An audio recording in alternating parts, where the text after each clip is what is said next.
Jack card. Coffee of cards. Hello. Hey everybody. Welcome to stream. Like I said, I'm trying to for those here already, change my regular Thursday streams for a Tuesday type of stuff. Maybe cascading it like that would also be more beneficial because of the energy and trying out different games and different days and trying to align schedules with co-hosts and stuff like that so that it's not just always me in the void or always me with Gabe in the void. How's everybody doing, by the way? I don't know how much stream delay there is today. Tuesday moment, yeah. I got my coffee. Warm coffee. Oh my goodness. No, I wasn't able to miss your message. It's just that I can't read what you're saying. I don't read single letters. I don't have the mental capacity to read individual letters and put them together, especially when there's no bit in between. My positronic brain cannot comprehend what the humans are writing. I'm a dator now. I'm a dator. I took a Star Trek test and they say I was dater. 8 days until Prime 4. I cannot wait. My letters formed booby. Oh my goodness. Oh, hello. Leeser? Oh my gosh. Yeah, it's Leeser. I don't know what's the other thing you wrote. I can't read it without the bits. I'm legally obligated by the Leeser monetization program not to read or not to be able to understand what that is unless there's a bit behind it. On. I don't know why my guy ain't jumping. Hello, hello. Oh, look, I'm just... Boogie ain't working. That's weird. Let me test. Changing the character maybe might refresh it. Please stand by. Hello? No, it doesn't. Wow, that's very funny. It's broke. I don't know what a booby is either. Some sort of funny sounding word. Booby is a bird. It's a seabird. The name booby derives because the sailors, because the birds are mostly located in America, call them bobos because they walked funny, like bobos, like dumb people or dummies. And then, you know, the English bobo, booby. And then through years of us taking words out of context, we get to where today. It's the same thing that happened with tit, which was just the British word for small. So you know the birds were called tits because they were really freaking small.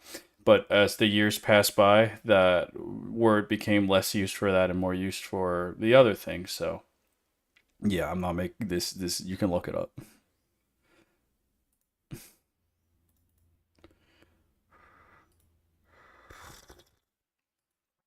But yeah, that's the story about why birds are named like that. Fun fact for you today, only here. uh, oh, I just don't know why my Fugi ain't working. But worst case scenario, I'll just put a PNG and call it a day. You know. Am I back? No. Bobo translated scaredy kid depending on the context. Yeah, but like at least in some places in South America, uh, it's like bobo. Eres un bobo. Ese tipo es un bobo. I guess you could have worse names, you know.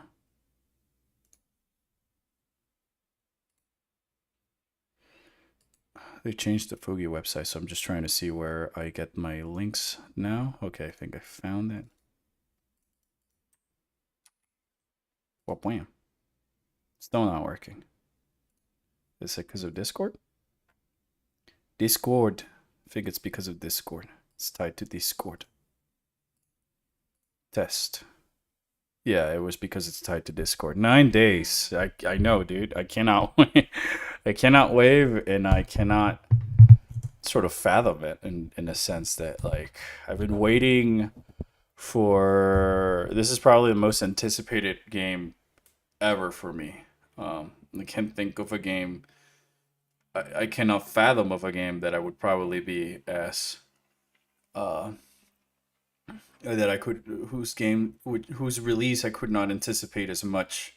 It's not necessarily saying just hype, but like it's Metroid. Metroid Prime has always been my favorite of the series, and there's this cliffhanger 17 years ago. I was like in eighth grade or some shit, Technically eight, depending on time zone slow. Yeah, I mean eight, nine. I guess it also depends on whether you're like me and you're buying it digital so you can stream it on launch. Which, by the way, reminder to everybody here that I will be streaming Prime 4 on launch night because I'm getting it digital because I'm not paying $120 for a physical copy right now. But I will get one later just because I want to put it on the shelf. I have seen they are great. Yeah, there's some great tits. I love them as much as blue-footed boobies. They're very silly birds. Um, blue-footed booby. Some of my favorites in terms of the boobies. I think they're so pretty.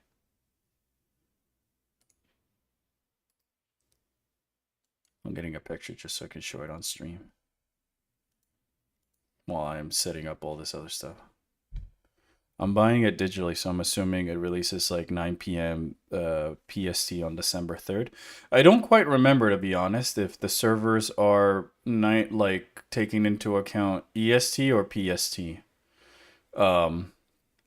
Because I know I did that when Dread came out, but that was so long ago, and there was too much like excitement for me to remember. But I would probably look up like if the Nintendo US servers count EST or PST for the releases, because I know like things like Final Fantasy 14 do PST because that's where the servers are physically located in. For like the North America servers at least, or the time zones giving the Square Enix subsidiaries or stuff like that. I wouldn't be able to recall, or I should say recollect about Nintendo's. Nintendo Tendo. Oh, let me guess. It's a WAVI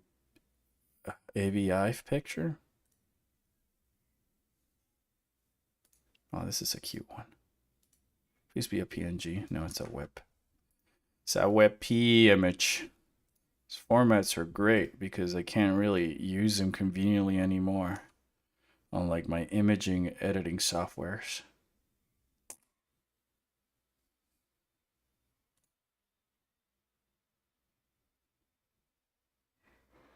But did you know that like the cool thing about blue-footed boobies is that their feet are actually blue. But it's not just that they're blue, is that the blue changes depending on the bird's health, so they can use the actual coloring of their feet to like the flippers to like know whether or not the bird is healthy or whatever, or if it's an adult or not. There it is, a blue-footed booby looking forwards. One of my favorite. There's a subreddit called Birds Looking Forward that I love, but the blue-footed booby definitely takes the cake as one of my favorite birds looking forward pictures.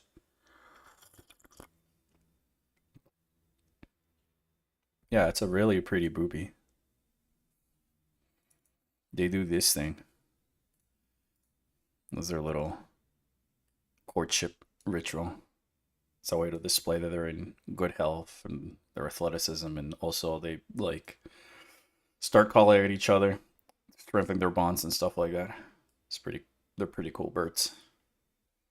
They got these special their feathers, as you can see, are also their wings are also like specialized, so that way they can glide all over the water for a while and then just have a quick sharp dive that allows them to just joint the fish and then be able to still keep their flight feathers mostly dry and out of the water. So they can generate the lift to take up from the water, just like an osprey and stuff like that. But one of the main things that the boobies do like this is that they waddle from side to side and they'll do in perfect sync with their mate. And it's probably one of the cutest displays of affection I've seen in burps. I keep confusing them with puffins. Well, a puffin looks more like a pangolin. I did ask Benedict Cumberbatch had an AMA on Reddit, and I did ask him if he got better at pronouncing penguins, but I'm pretty sure he either didn't see it or if he saw it, probably was not going to answer it. All right, there we go. So for today, I was thinking of Gabe, who can't be here at the moment. So he sent me this, a seed he generated for Metroid Fusion Randomizer, which is a randomizer I've never done, but it's a Metroid game that I'm very familiar with. So it should be an interesting perspective or prospect for me. Like I keep switching their names. Puffin and Booby. So they're very different. I don't know, Brain. That sounds like a name issue. All right. So, well, cute. Someone once asked, what if Samus is wow? And then she said, I replied, she liked boobies. I mean, I guess. I once replied that she likes anything that she likes. Oh my gosh. All right. Have you ever done a Dread randomizer? No. And the only reason I have not is because I've heard that you really do need to know how to do some speedrunning tricks for Dread in order to properly like complete the randomizer, but I have the skill issue that I do not have the experience speedrunning Dread to be able to pull those things out. So I don't know if there's like an easy or a casual levels of completing it or not.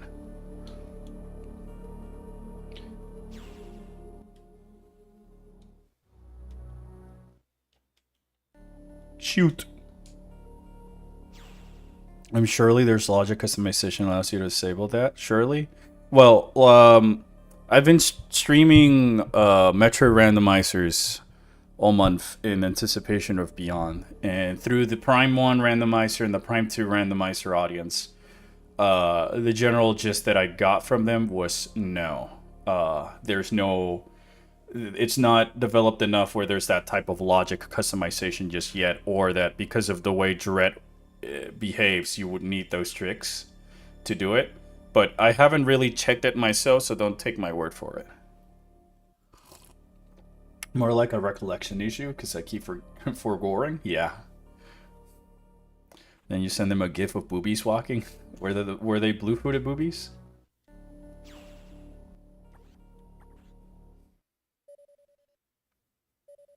Alright, sweet. So it just puts us at the ship. So yeah, this is my first Fusion randomizer ever. It's probably people in the chat a month or a couple of months ago mentioned this, but I never really tried it, and I can't think of a better moment to try it now before Prime 4 comes out. I did X Fusion after all, and was again pleasantly like I really liked what I played. I just feel like it could do some tweaks there that the casual experience can be as great as the ROM hack Kaizo experience. Given the fact that the game already has difficulty modes and the changes and stuff, but maybe one day I'll hop in that server and offer feedback if they're still looking for it. But I had some other things to do. Only over a bit of a week left. It is crazy. I think that for me, the craziest thing about saying stuff like that is that when I go to the Switch and I see like the news, there's news about Prime 4.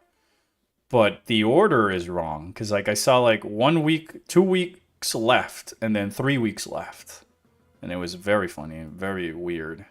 I don't know if somebody behind Nintendo is like messing up in the advertisement. But at the same time, I'm also kind of surprised that there isn't, or at least I haven't seen pictures of like crazy advertisement across the world. And billboards or stuff like that. Kind of like when Dread was coming out. It won't happen, but imagine if Prime 4 had a Dread suit you could unlock with a Dread save data. Oh, that would be amazing. I would really like it if it's the case that it's like you say, safe data rather than amiibo, because at least like you can still buy the game, you know.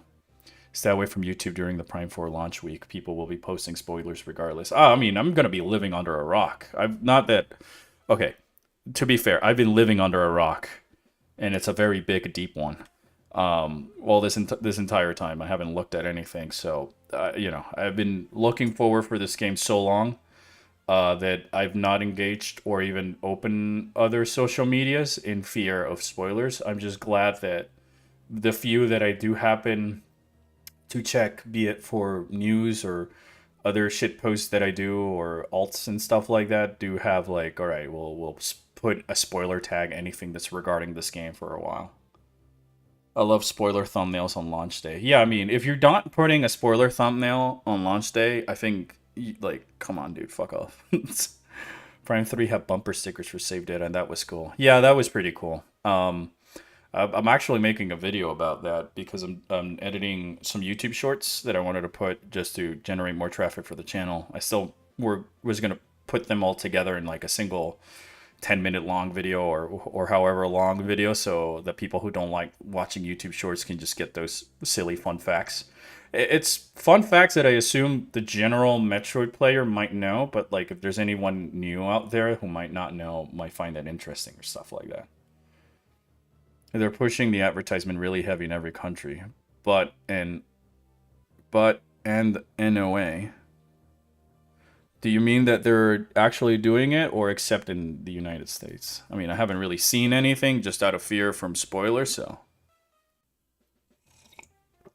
Yeah, I've been so blind, lol. All I've heard was overwhelming complaints about one thing or two.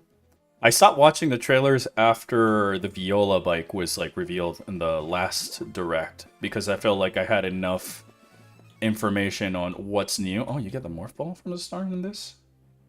Yeah, I guess they gave you the freebie of the morph ball. Didn't know there was going to be such a sprite change. Now I picture Orpheon putting his head on the ground like an ostrich. That might be a good visual. I'm not even gonna lie. Yes, I voice chat. What do you mean by yes, I voice chat? I normally don't care much about getting spoilered, but I didn't know about the big twist in DK Bonanza, and I got spoiled by YouTube's thumbnail, and I hadn't watched anything regarding that DK game. Wasn't super upsetting, but I was a little sad about not getting that twist. Yes, everywhere else. Oh, okay. Hey, high jump. Oh, shit, well, kind of rather blessed. I'm not even gonna lie. Mobility options. Yeah, I mean, I don't know what Nintendo of America is sleeping on, dude. Like, for real. Prime 4 is coming out. L4. Excuse you? I don't know what that means. We'll figure it out as we go. What other items could I get? I mean, I guess I could just try and go fight Arachnus. There's nothing really stopping me. L4 head? Was that an All-Star reference? The shape of an L on her forehead? Yeah, I mean, I understand what you mean, Sabletooth, about the DK Bonanza, but like in my case, I would be upset just because like I feel that having the pre-context of L4 means Prime Prime 4 soon. Like, you know, especially with a game like this that I've been waiting for so freaking long, and all these mysteries and story threads that have been sitting rent-free in my brain. For me not to have that blind, like, experience being that I watched it when I played the game, it'd be like if I watched the ending of a film, you know? And I got spoiled by it because some guy told me about it, or I saw it online. Ice effect. Add it to the... Ice beam? You can get Ice Beam on the randomizer?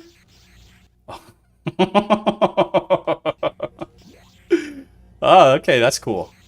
What the fuck? I can just get Ice Beam. What? Insane.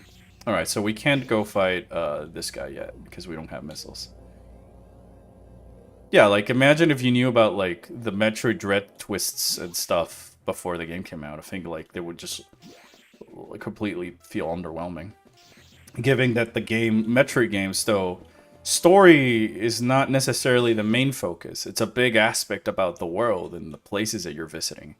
So I feel like the narrative is intertwined in that way, that just knowing what you're supposed to be facing or how it's supposed to look before it comes out, kind of like would be devastating. Sorry, my voice to text sucks. Marketing have been incredible outside the U.S. Oh, okay. Thank you. Thanks for clarifying.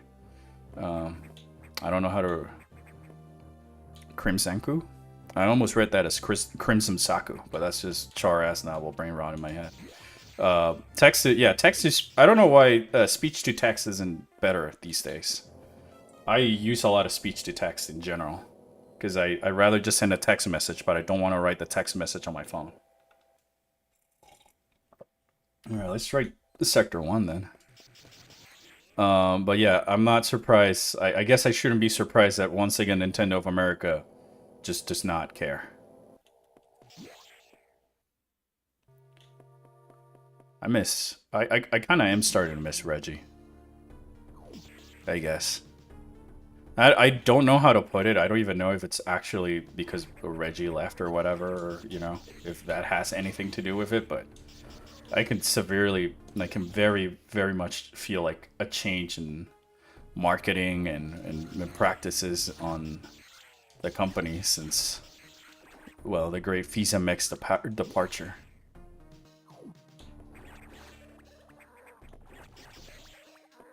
Alright, well, I guess I can't really explore Sector 1. I don't have missiles.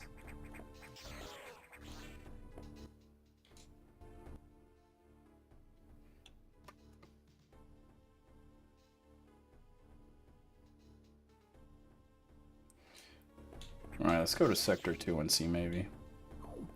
Charburger? Saku. Charburger. What are you putting Ramblethal and Char Asnable together? I'm excited for so many things. Like, do you think the game will be like 4 areas again, or do you think Prime 4 is going to be like bigger scope? Well, I'm also super excited for so many things. I can't really begin, except for the fact of the lore implications with Silex and the time travel stuff that Tanabe was talking about 8 or so years ago, finally about to be realized, maybe. In terms of the question, I believe that we might see something similar to that, you know, regular Metroid Prime DNA, where there's 4 main areas of sorts, and then a 5th and a 6th tutorial area slash endgame area slash spooky area. I wouldn't be surprised if there's more of them, given the fact that in the 5th one being like the main hub area where you get to ride around, or that you're encouraged to ride around in the Viola, and that will change as you progress with the story or whatever time period you're in, which is not just some barren desert. Because I think the reason that Nintendo sort of dropped the ball is because they never really made like a Tanabe Explains direct of sorts. Kind of like what they did for Federation Force, or like the interviews where he said that he was thinking about playing with the formula from Echoes, but it's time warp and changing time eras rather than worlds. Never really made it out to the general public, and that's even with, like, I've tried my best with making it known through the videos and stuff like that. That I guess a lot of people just jump the gun with the Viola bike and they see a barren open sandbox and they say like, oh, it's just another open world game. Where I've always imagined, and since that trailer and with what Tanabe said, it'd be closer to Ocarina of Time or Nier Automata, you know? Do we still know what the portals and the backgrounds of the first areas were? Well, I wouldn't be the best guy to ask because I'm officially behind in terms of information. I didn't see the overview trailer. I haven't seen the Survive trailer. I haven't seen any of the Nintendo posts. I've only seen Samus doing the Akira slide on the bike because of all the gifs and all the memes. But I wouldn't really consider that a spoiler. So my guess is that I don't know, like, but my guess has always been that those are the time portals that Tanabe was mentioning in his interview many years back, and it was in that same interview where he confirmed that Phazon is over. Dark Samus and the Phazon are not back. But and the reason I'd say that it's still like valid and we should and not outdated or retcon or whatever the term is because he also mentioned that he wanted to move forwards with Silex's story. So seeing Silex, seeing time portals, the Vuros, the Larmon on planet Vuros, it really makes me inclined to believe that the portal and like how the treehouse tech demo ends with like Silex shooting the artifact that's in the Beyond trailer, as I call it in the first trailer reveal, creates a time shift on the planet that just sends it all to a different period, you know? So I imagine that among that like giant warp that enveloped the entire planet, it might have resulted with Samus being transported to some Alarman world between worlds or spiritual dimension or stuff like that, where she gets her psychic abilities and then she comes out of the portal in the trailer. But in the opening, in that first trailer as well, we see Samus coming out of the portal, but she still doesn't have the psychic abilities. So my guess is that, you know, she's still stuck on the planet with everybody else, and now she has to figure out what the heck is really going on planet Vuros, and why the Salix, who already has a galaxy, like a weapon of mass destruction that has held the galaxy hostage on at least 2 occasions, wants yet something much more of a MacGuffin. Kind of picture it like the Great Sea from Wind Waker, but sand dune noises. Yeah, kind of like that, but probably not as big as as that. I probably would equate it more to like the Hyrule Field of Ocarina, because it also changes, or Termina Field for that matter. Who knows if it'd be kind of cool if at Prime 4 you had like subquests similar to Majora's Mask. They just gave you some extra stuff. I don't know. But I wanted to bring up how insane that those portals are just there in the first trailer. Yeah, well, Kanave has been. I. What did I get? I didn't even read the screen. Hold on. What did I get? I wasn't even looking at the screen. I was talking, assuming that it was just.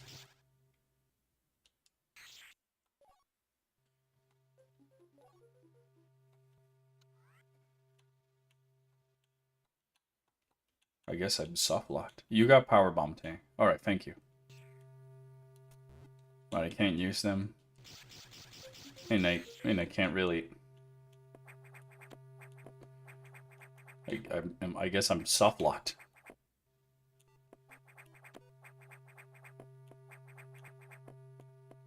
I've been deep in the balls deep in it, but I won't spoil. But things are looking bigger. Yeah, I mean, please don't say anything. I'm planning on going blind, but you know, I'm pretty excited in general. Warp the start. Oh yeah, please. Thank you. Yeah, it was a soft lock. There was no way for me to get out. There's still some other items I can get on Sector 2.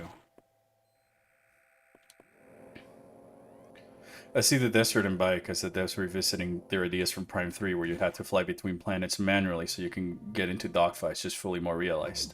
Agreed. It's that, but also in a way that's a little bit more practical and easier to code that doesn't... Oh, so the warp also just... Oh, okay. So I gotta save before a warp. I don't really like that. I thought it'd be the warp like in the Echoes Randomizer where you get to keep all your items, but I guess it just resetted me to the last save. I'll go get the other things anyway. So yeah, like I see it as a way that they're just bringing back that idea where you were supposed to be able to control the gunship and have dogfights in space and fly from one planet to the other in a more practical way that keeps Samus in the planet and not have to develop something completely entirely. So seeing how quick Samus can get on and off the Viola is probably like the main reason why I like that idea immediately a lot more than the gunship, despite the gunship having just a cool factor, you know?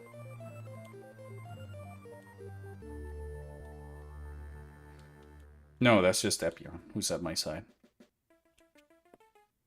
She's the mascot of sorts. I've used her in the videos. Your brain might have not you might have not noticed it, but your brain did.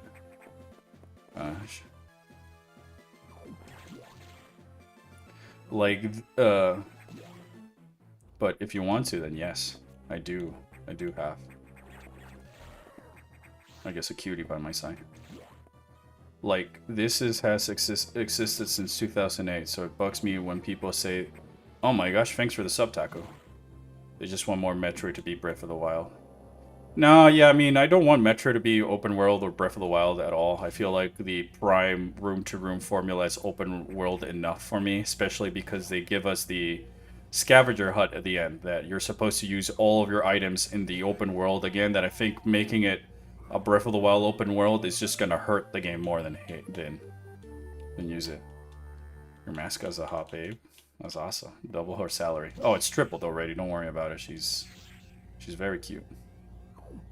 Her name is Epion, just in case. Oh, thank you, Taco. Again. Look, there she is again. If you hit the follow, you'll see her again. Animate it.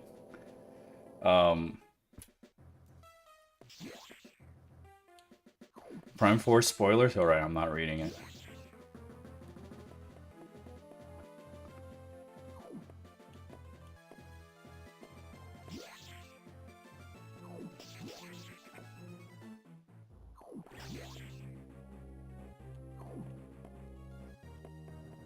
Still can get something in Sector 2, so I'm gonna go there, just not soft lock myself. Oh, hey, Taco. How are you doing? You don't sound... I'm doing alright.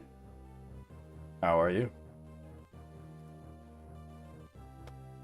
Awesome. My hope is that the desert is just more of a temple grounds connecting areas. Well, that's what it seems to be the case, to be honest.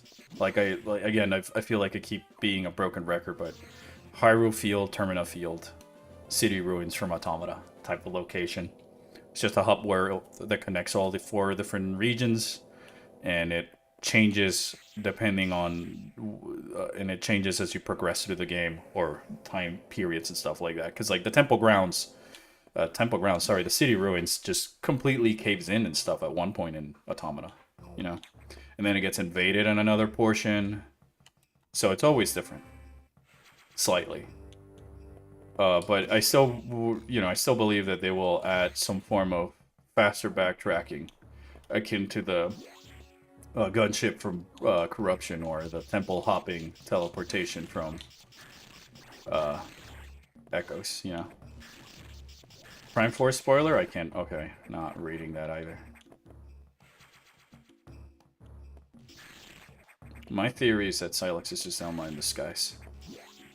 From Xenoblade X.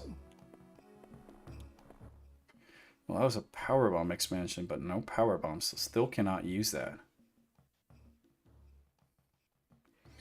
Pretty sure there's nothing else I can explore in this sector just yet. So let's go to Sector 4.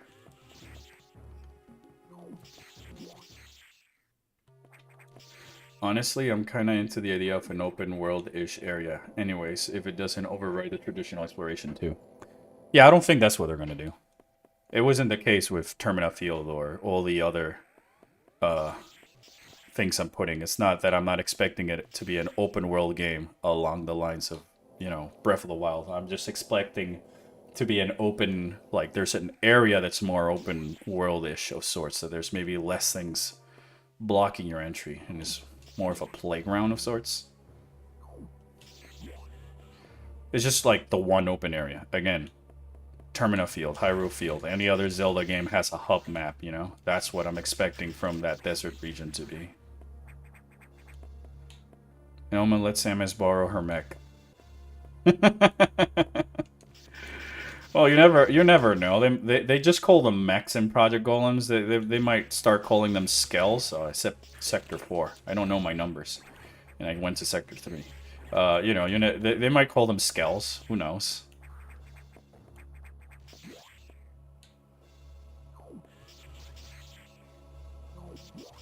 We will only know if they are indeed the ones from Xenoblade X if Black Tar starts playing for no reason once you're fighting.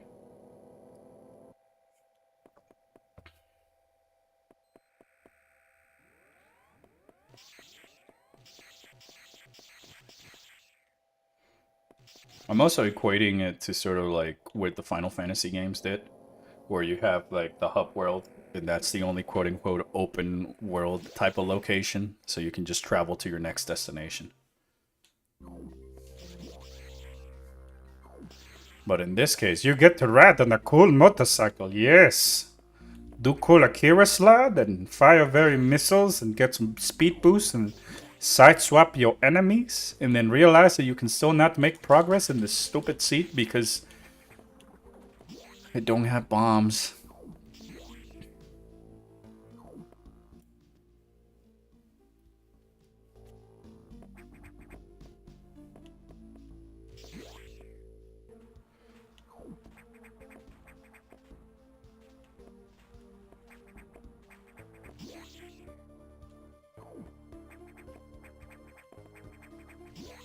Where is there sector? No, sector 5. I need the security door to open those.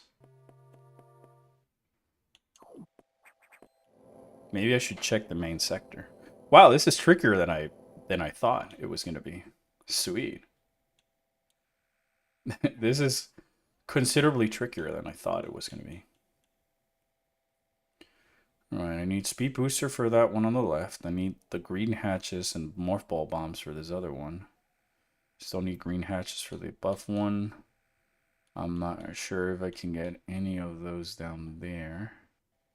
Don't have level missiles or level 4 hatches to continue here. Similar case here where I don't have level 4 hatches, bombs, or missiles to make progress, I believe. Sector 3 is still similar case. Can do progress in Sector 4.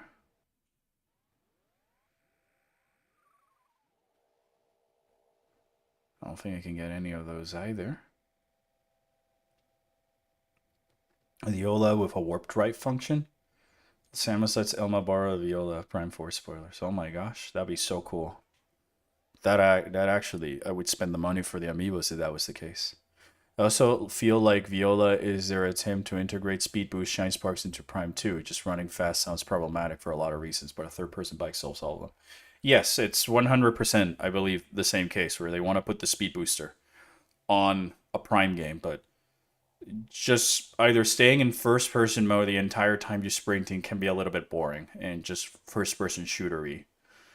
And just swapping to the third person when and it's Samus just in full sprint could work, but the bike just has such much of a cool factor, and in the few like in under a minute they showed me already like several different scenarios, abilities in combat that I can use the bike for, be it combat or exploration, like that I feel like it just feels more natural as like a part of the Metroid arsenal than Samus just running kind of like in the 2D games. I feel like the speed booster and the shine spark work perfectly in the 2D games, though. And I know that that's, I guess, a little bit of a hot take by today's standards, giving a lot of people say. I guess I could do Sector 6. Seems to be the only place I can kind of go. I just need a missile, a way to open doors, or bombs, and we can continue exploring a little bit more. L4.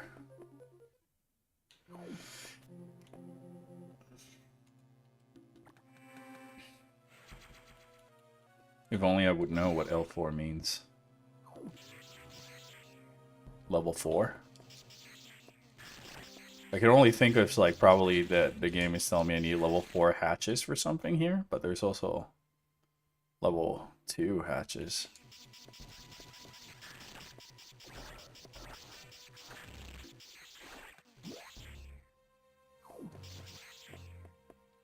Oh, never mind. Speed booster going to third person sounds janks because, like, do you go back into first person every time you stop? What if you want to reposition yourself? It sounds like a lot of switching, but if you get on the bike, it's more fixed. I feel like if they were going to do the speed booster as a running mechanic, L4 Lizard. I think that they would probably incorporate it so that the speed booster just puts the camera in a third person perspective. and it will only swap to first-person perspective again if you disengage the speed booster, similar to how it works with the morph ball. So that way you can just morph around or try and speed boost around and stuff like that. But maybe it just doesn't translate as well, or is not as fun to control as it might seem in paper when you compare it to a bike. Who knows if that's perhaps part of the reason they had to like start development all over again. Because if you remember in 2019, Nintendo had posted a video on their YouTube that they had to restart development for Prime 4 because they weren't happy with where the game was going. And from then to now is the current version of the game. Alright, so I can't do this either. What can I do with just high jump and ice beam?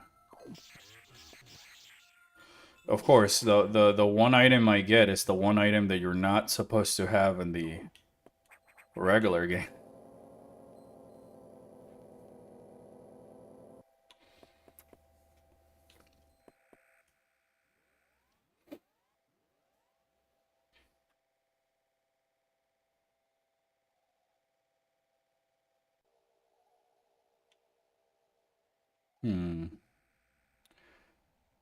I don't think I can take that shortcut to Sector 1, sadly. Also, Justin Bailey colors? I guess so. We gotta ask Gabe if he ever has a chance to join, because he was the one who made the visuals. He made the seat. Hello. Good luck. Have fun. Thank you. This is my first ever Echoes Fusion Randomizer, so I'm pretty stuck at the moment. I got Ice Beam and High Jump. And a few Power Bomb expansions, but not Power Bomb, so I can't use it. Look, it's Silex? Where? Oh, that's just Taco. Taco, why are you scaring off the chat? It's no longer Halloween, man.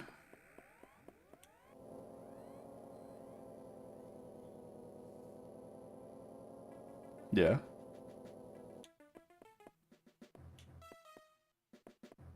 Is he? Have you messaged him about it? You should. Because he probably forgets stuff. He tends to forget stuff sometimes when he's got a lot of stuff. Power Bomb. Alright, so we got Power Bombs. It's always Spooktober if you never let it end. Yeah, I mean, it's always Spooktober in my heart. A tricky start indeed. Yeah, well, I got Power Bombs, so I guess less of a tricky start. My guess is that Prime games are very Western in nature, and so the original devs, not being familiar with these kind of games, couldn't nail the feeling. Meanwhile, Prime 4 is made by a ton of ex-Halo devs and stuff. Well, I think it's the same.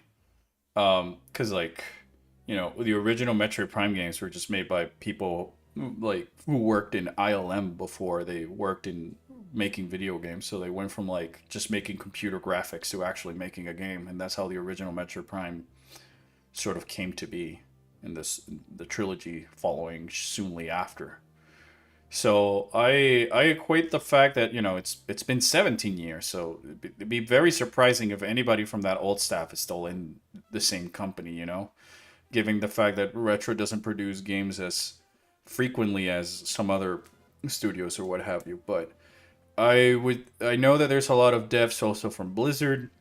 I know there's also a lot of devs from 343 and Bungie, and I'm looking less so the fact that like what those franchises have put out in recent years, because I would always assume that there's some level of corporate meddling with the end result of what happens. But if I want, you can also point back at the original like Halo games and the magic and the lore and the history and the cosmic threats that they had, and the same thing with Blizzard's games before Activision came over. So I have hopes that with Prime 4, these talented group of developers and stuff had the opportunity to maybe do something with that same drive and passion again. And I just hope that Nintendo didn't do so much of like a meddling in terms of stuff.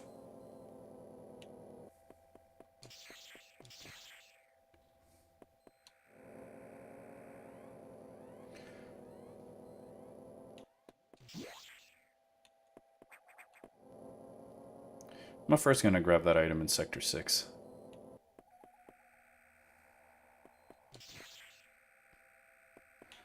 Blizzard? Yeah, Blizzard. It's the Blizzard, but they made just a bunch of Lizard games.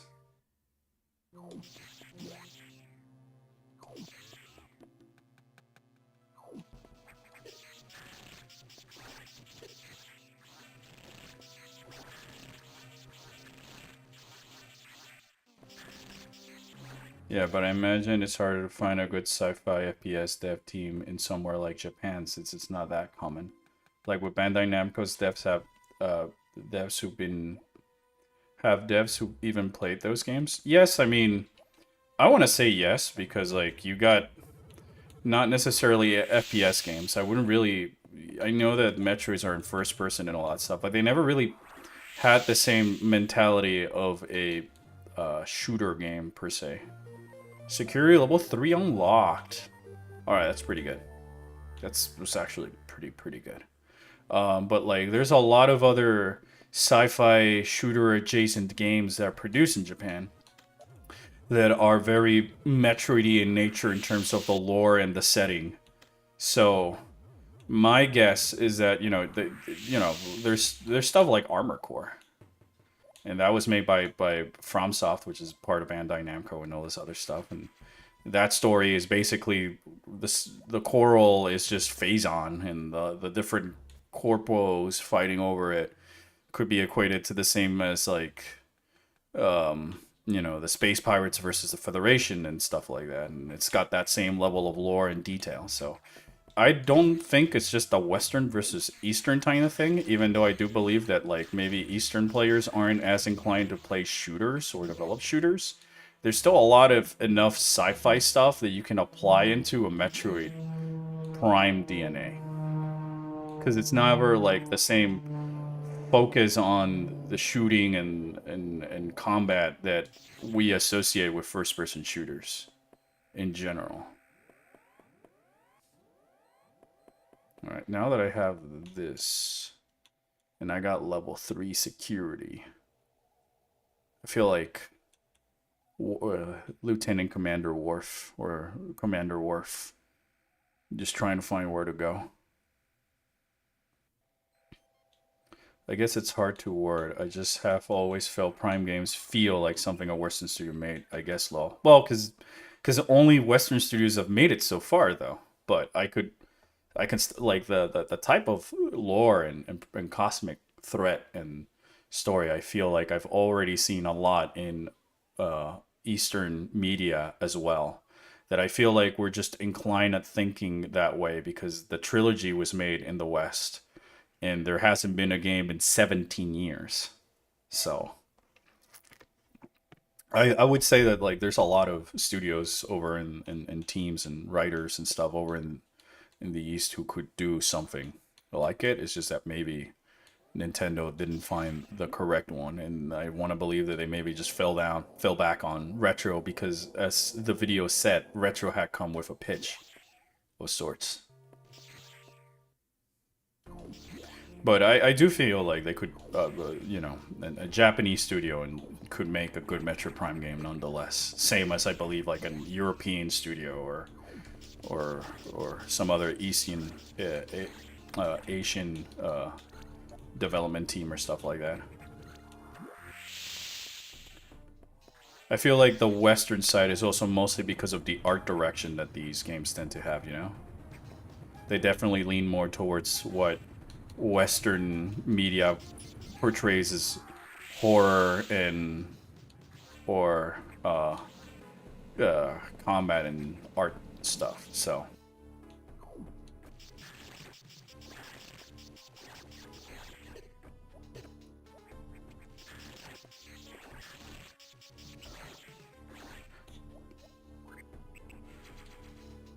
Well, you know, there's stories like Space Battleship Yamato and Space Pirate Captain Harlock and Gundam and other shows in general that kind of feel the same Metroid world vibe and horror. It's also the fact that you gotta remember that retro was like They like I said, the original retro was composed by some members from Industrial Light and Magic, which do like all the Star Wars movies and all the CGI effects you see in all these crazy high budgeted movies, from Optimus Prime to like they're everywhere. They do basically every the studio does like basically every movie under the sun, and they got some of the most talented art directors and visual people behind them. So I would like that definitely did help them with the Metroid Prime.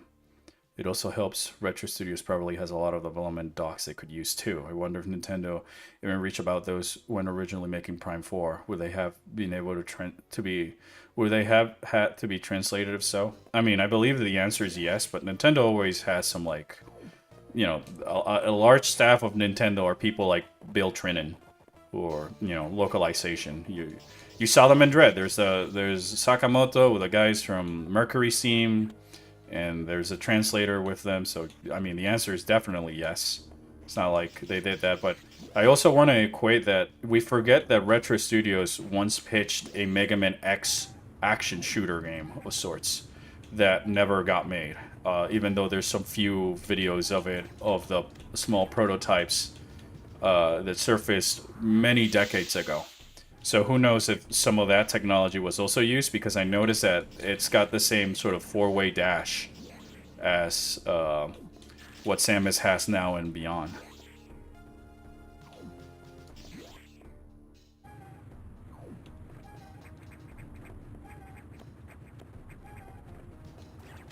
So yeah, I wouldn't be surprised if it's like, well, there's some design ideas and stuff like that that just coincided with what Tanabe wanted to do for the next game. Because he's been always been credited as the producer in all the versions of the game that we know so far.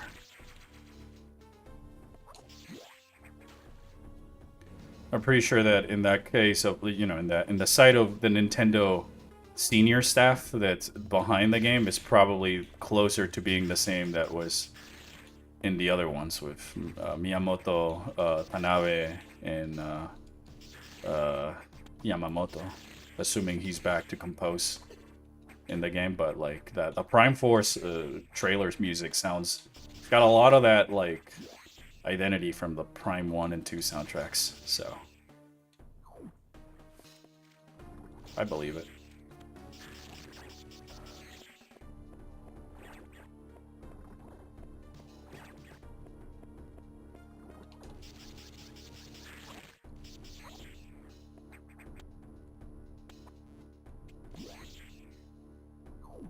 Well, here's a moment of truth. Can I actually fight this guy? Can I destroy these with power bombs?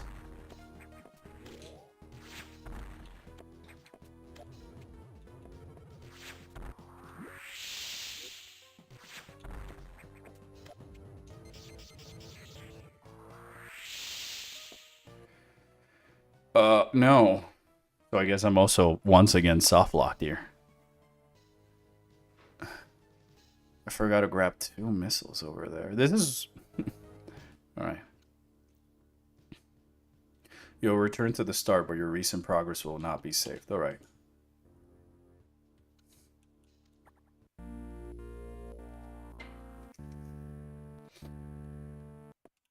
Whoops.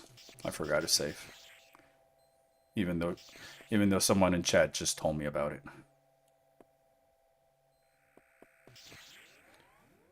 I gotta get used to it. I'm partially more used to how the other warps work in the other randomizers, but it's not that much of an issue. We just got 2 items very close, so it's not a lot of progress lost. Chat, it's just more time for you to look at Epion. Isn't she neat? At least I think so. Thank you, Taco. Hey there, chat. How you doing? You do have one advantage that you didn't have before. Knowledge. Absolutely. Absolutely. You know, even though I made the same mistake twice in the stream and I had read it, you know, I guess because I'm trying to just focus on what you guys are texting. I get distracted. Hi, streamer. I'm a little cold, but otherwise okay. Well, I'm glad to hear. I'm very warm. It's super hot today over here.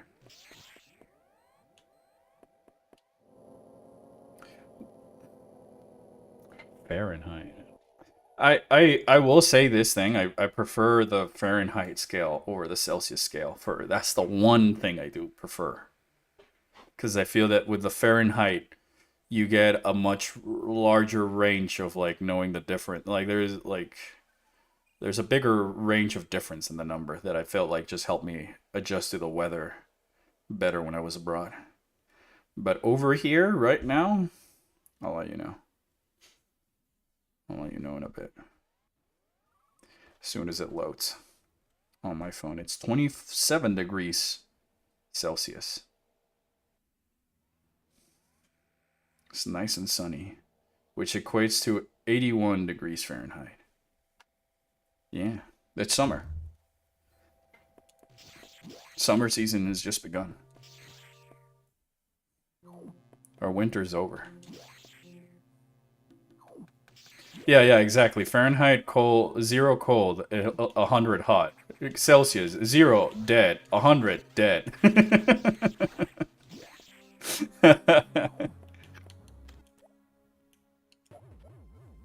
So yeah, there was a point in my life that I lived in like cold regions. So I still kept like the meters and stuff like that because I think miles and inches is just too convoluted versus just add and remove a 0. But the Fahrenheit system I think was just way better for me to know how many layers do I need for being outside and being comfortable, because there's nothing that I hate it more than like it's winter and I'm either have too many layers or too little layers. Celsius feels more intuitive to me, but that's probably in large part because I grew up with it. Imperial system is for people who like feet. Oh my gosh. I mean, more power to you, but I just don't think it makes as much sense as... And Gab joins as soon as I read that. That's so funny. Ah, shit, I died. That was too funny. That was too funny. Oh, I'm back. I'm back here. Well, chat, you want to see me do that for a third time? We can do that a third time. Last time. Third time's the charm, you know what they say.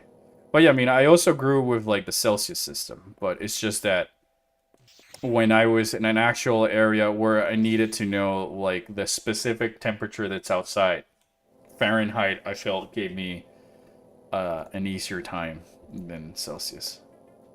But for everything else, yeah. There we go. I live in a place where you can't dress for the weather because it might be 45 degrees in the morning, but hits 70 midday, and I don't want to carry any change of clothes around with me. Well, I also got to experience that type of weather, and what I normally would do is that I just like prep for the warmth, because I would prep for the weather that I know I struggle with the most, and that's usually the heat. Because I do better in cold environments, I guess. I can tolerate the cold better than I can tolerate the heat. So. Or so I like to think. But, you know, I've never really been living for a long period of time in extreme cold situations. Most of my life has been, like, warmer climate regions.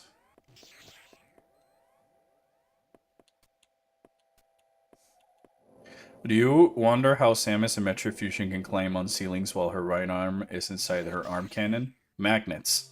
How do they work? I always imagined that it was magnets, similar to the spider magnet in Dread, you know? It's just that it wasn't a power-ups, and it wasn't a Game Boy Advance thing, so... I always imagine it being that she's got like a magnet for it. And how do those work? To explain the subject, we have Taco. How do magnets work?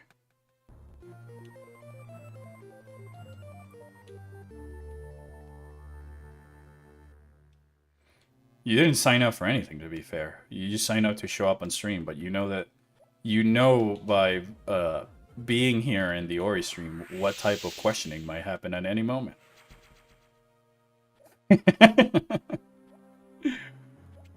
As a kid, I thought Fahrenheit was a measurement for only heat, how hot things are, and Celsius was a measurement for how cold and how cool things are. Still can't hear Taco? You can't hear Taco?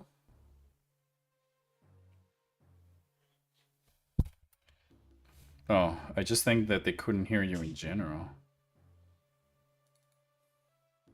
That's odd. Let me double check. What's up, chat? Alright, how about now? Taco? Hello. There we go. Is Taco meant to be audible? Yes, he's meant to be audible, but he hasn't said much, so... Now you can hear him up. I'm sorry about that. Sweet, you can hear them now. No, Taco was not meant to be audible this entire time. There's a third person, actually. Yeah, got me. here. There's 3 of us, and Epion, I guess. Who we still haven't programmed fully yet, but the long-term goal is that she'll be able to rechat donations and bits and stuff. Mm. So, why you guys were talking shit about me? Oh no, we were just we weren't talking shit about you. Chat was. So why was chat talking shit about me? Because we said that what was it that we said? That oh yeah, that it was like only Imperial is left is the Imperial system is used for people who like feet, and then you joined. Well, that's not true. Who knows? You could be lying. Taco was blinking lights in Morse code.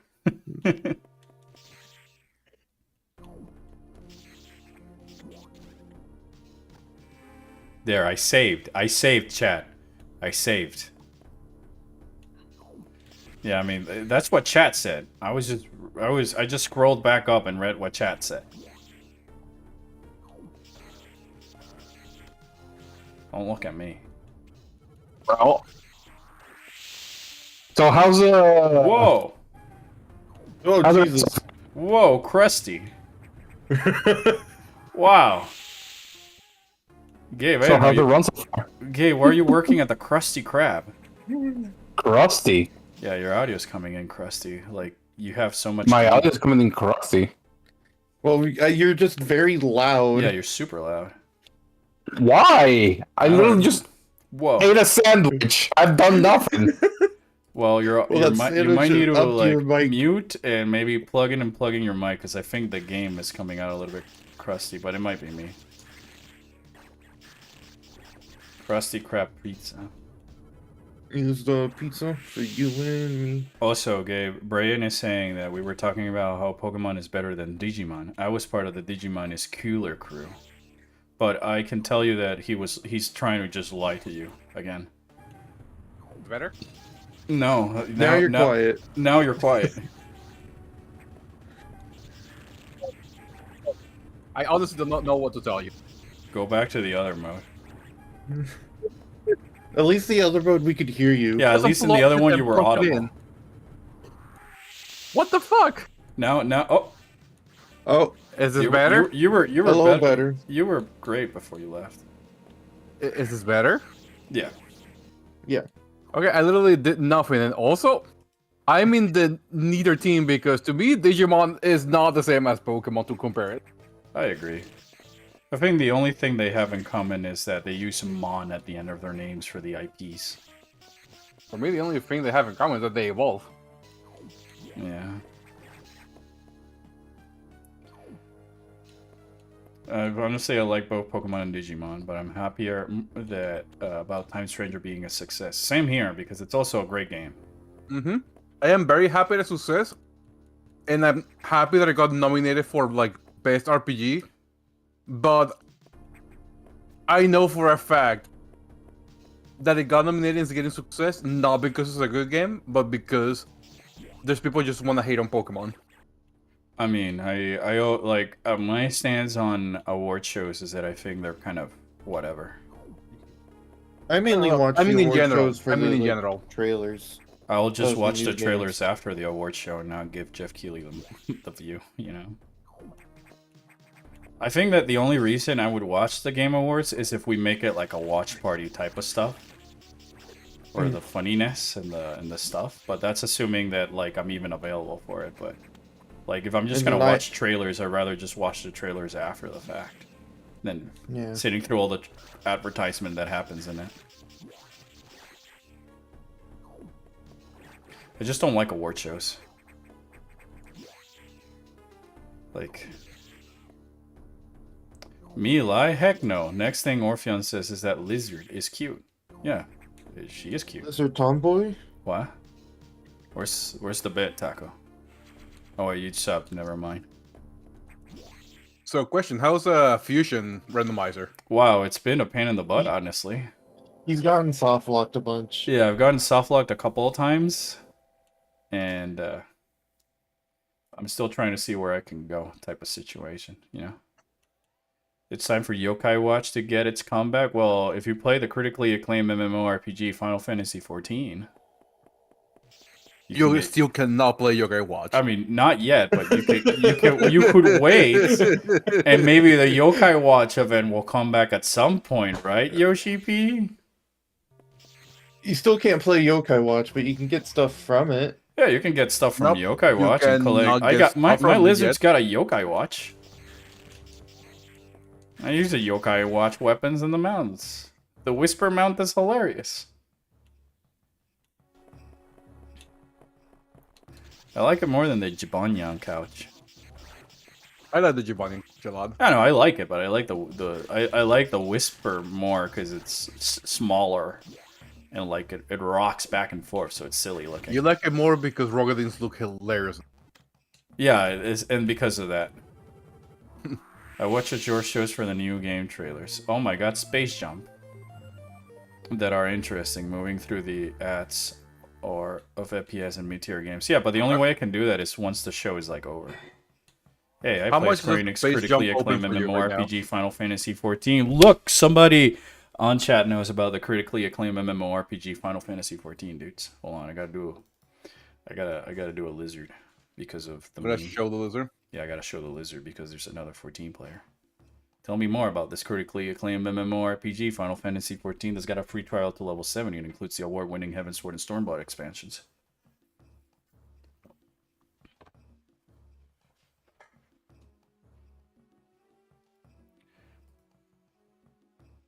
What's Final Fantasy XIV? Well, I'm glad you asked. It's a critically acclaimed MMORPG. Fucking hell, Oh, Taco, look, tomboy. thank you for the bits. Lizard Tomboy. Alright, there's the bits. Thank you. It's a That's critically 15 acclaimed tomboys. MMORPG. Your lizard is just 15 times a tomboy. What? I feel like this is my reaction to that information. No, wait, that's not it. Come on, Hildy. There we go. Yeah, there's Laser. I've been doing a lot of PvP lately. Frontline roulette though. Alright, so Space Jump. I am very excited for the Time Stranger DLC. Well, I cannot be more excited. I already put the best Digimon in the game before. And imagine having to pay DLC before the game comes out. I mean, you didn't even pay for the game. Huh? You didn't even pay for the game. I know, I was making a Pokemon joke. I know. It's like Legends EA came out, they announced DLC before the game came out, you know? Mm-hmm. But no, With a free trial to level 70 with no limits on playing time, including award-winning expansions Heavensward and Stormblood. They're adding the other two variants for Omegamon. I don't know those. Alter S and Defeated. I just know the one from the movie. Have you ever wondered that since Samus has become a Metroid, does it mean that she can no longer enjoy ice cream? I don't think so. Because I'm pretty sure also... missiles are not the same as ice cream. Yeah, and we also forget that maybe the bird magic that Quiet Robe X did at the end of Dread neutralized the Metroid DNA pathogens with its own Thoha pathogens because they were able to control the Metroids after all. So I like to imagine that if anything, if either it's dormant, it's now controllable versus before. So I still think that Samus would be able to eat an ice cream. It's extreme cold, not cold. Maybe she couldn't get a brain freeze. Or maybe brain freezes will feel worse. Hey, chat, if you donate enough, I'm gonna make Albert play Digimon World 1. But what about Time Strangers? Yeah, I just want to see you struggle and cry. I rather played Nocturne. Nah, Yes. I want to see you struggle and cry. Because at least Nocturne has funny skeletons. My capote! And Digimon has funny poops. Yeah, and the other but the other one has Joel, Vinesauce Joel in it.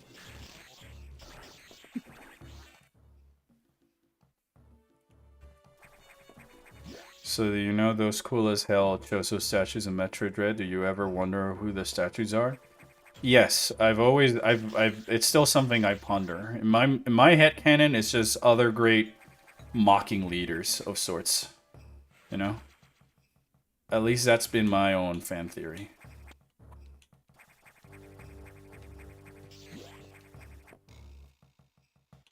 A young man.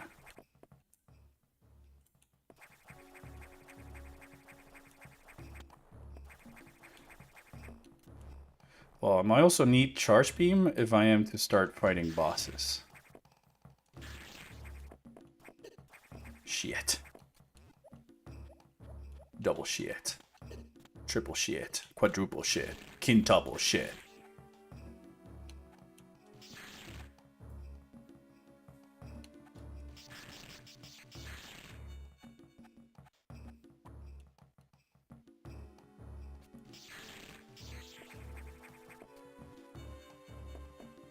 Oh, what the f... Hello?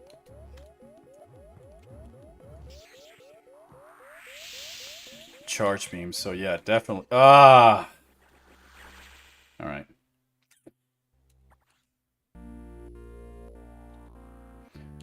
Pondering questions with Pawn. Well, we know where to go, though. Yeah, frozen enemies, Jank. It doesn't help that I don't have any suit upgrades or the screw attack, so... Well, going back to Sector 2. I wonder what causes that bug. I just think it might be like an overload on the collision or some jank, and then the failsafe is that just doesn't detect it and makes you drop down rather than getting stuck. That's I guess in the top of my head, the idea.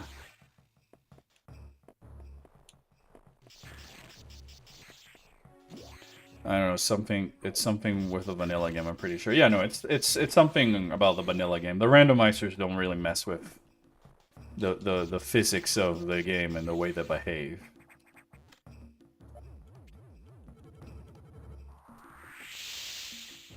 All right, so there's a space jump, and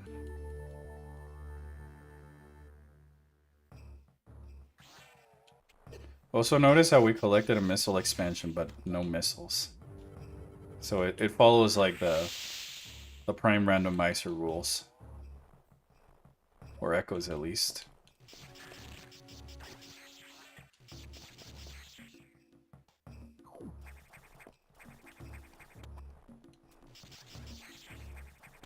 Maybe... Yeah? Not counting Metroid Prime 4, because it has not released yet. Yes, of course. What's like the best game that you have played so far this year? Xenoblade Chronicles X. Alright, that's okay. Not counting re-releases. You said game that I played out this year. That is true, but now not counting re-releases or ports. Well, I'm sorry, but this one actually has extra story content, so it fits the bill in my book because it's got enough content to make it All right, slightly not different. Xenoblade X. All right, not Xenoblade X. All right. Let it be known that Jeff Keighley did not nominate Xenoblade Chronicles X, and that's why I'm personally boycotting the show. Let me get back on you in terms of the game. It's got a. I'm assuming it's a game that came out that had to come out this year, right? Yeah. All right, then that's hard because I don't think I've played much of anything that's come out this year. I haven't played Obscure Lupus. I haven't played DK. I haven't played. I mean, it can be outside Nintendo. No, yeah, I'm just thinking about games in general. Obscure Lupus was not Expedition 33 or whatever it's called. It's not on Nintendo. Player Obscure Expedition 33. Yeah, I guess that's the name. I don't know why they cannot come up with a simpler name. Didn't Death Stranding 2 come out this year?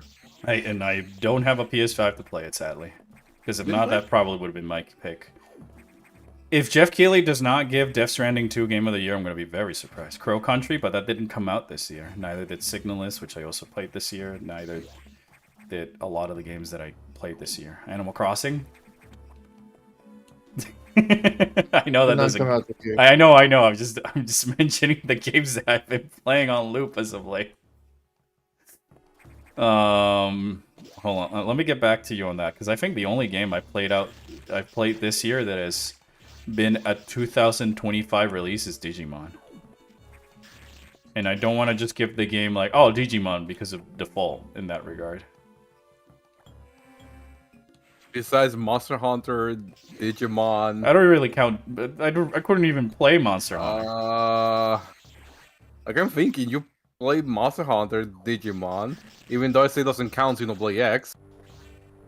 That's why I was saying Xenoblade X. It was the only game that came out this year that had enough of a new content for me not to just count it as the Mario Galaxy port. Definitely not scam because it's $70. Meanwhile, Xenoblade X, which has got how many? You haven't played this yet. You haven't played Sonic yet.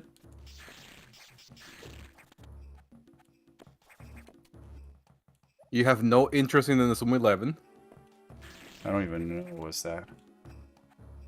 Mario Strikers, but anime. Oh, okay. You were watching. You saw some of the episodes when Paul and I were watching. Yeah, I watched the show, but I don't think I would even put that. He wasn't specific on what year the game came out. Well, he was specific after the fact that I threw Xenoblade X. Dusty said before, maybe the things that Choso statues give you might hint at what they are. Like example, the scanner one could be an explorer.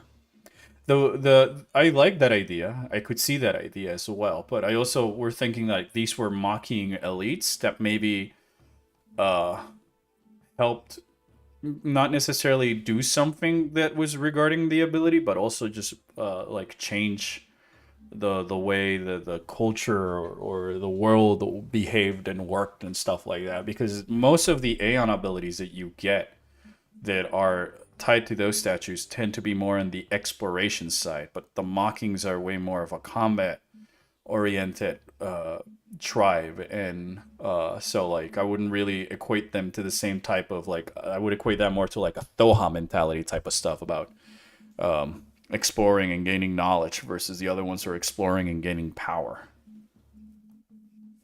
Food for thought.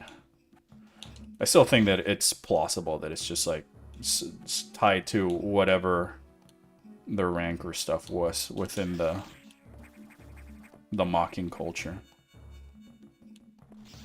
But yeah, I don't think I've played much of any new games this year because I don't have a PlayStation 5 to play Monster Hunter or Ghost of Yotei or or the critically acclaimed Death Stranding 2 and the Normanisms.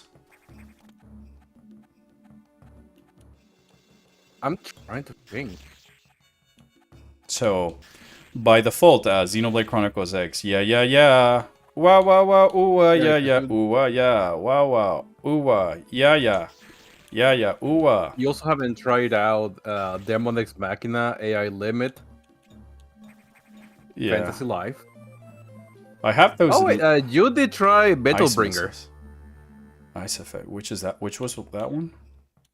Metal Bringer is the roguelike Beck one with the same artist of Digimon Time Stranger and Devil Survivor. I don't remember. A lot has happened this year, to be quite honest, that I think, like... There's a lot of good indie games that came. Yeah. But there's one. Most of the time, I'm nowadays especially, I'm more excited about what the indie scene is doing than the AAA anyways. You know? Dusty said that Gekkomon beat Guildmon record, apparently. What record? I'm assuming quickest, fastest Digivolving? No, because that will still be Agumon. I mean, I'm just playing brain advocate here, I guess. Yeah, that's what I'm saying. Yeah. Like, because Well, Agumon. fastest evolution was Agumon because he evolved into Greymon in episode 2. Okay.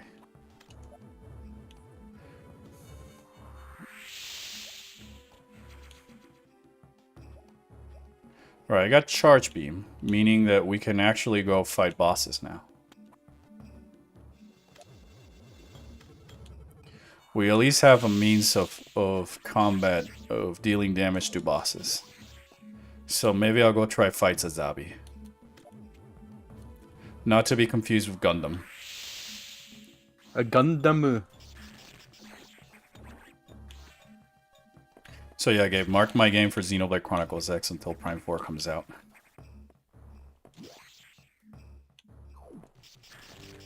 I was gonna say the Dragon Ball fighting game, but that one came out last year.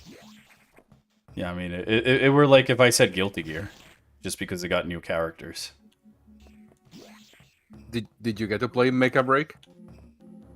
Yes, That's another one that came out this year. that's another one, but I don't think that would beat Xenoblade X.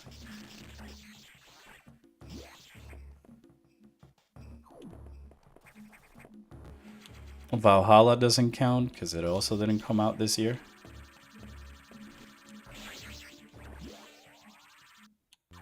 I should have saved. I'm way too overconfident because it's Fusion. Let's hope it doesn't bite me in the butt.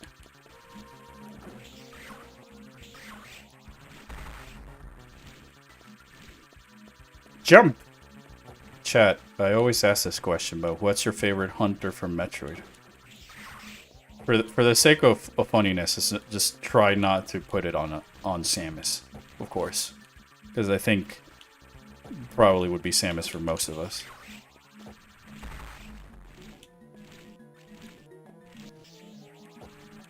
I don't know if I can hear you, Taco, if you're actually speaking.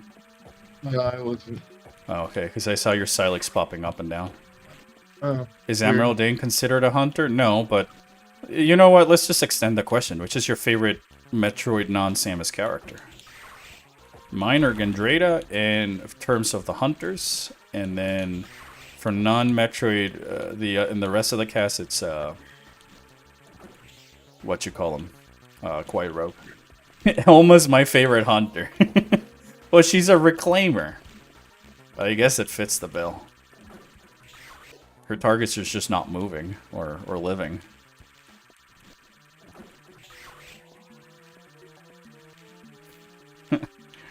Mine is a lizard. Oh shit, I guess I can't fight bosses. No, of course. Yeah, I forgot about that. Shit. Alright, so. Can't fight bosses. Chat Merle Dane is better than Adam. I agree.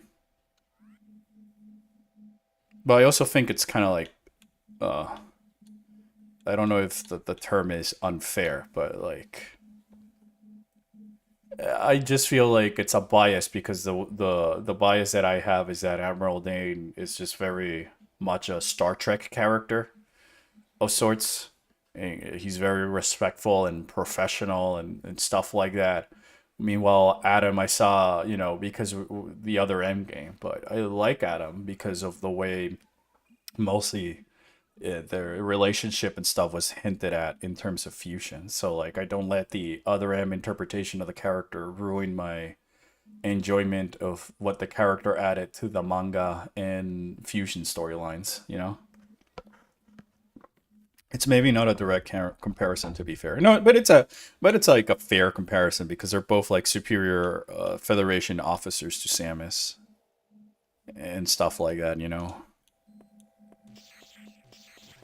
Adam is more interpersonal than Admiral Dane, who is generally more concerned about his entire army and fleet. Yeah, well, one is an admiral, and one is being the admiral of a fleet during a war, you know, an active war. It's not like his fleet and ship and home planet almost get phasoned in the opening sections of the game.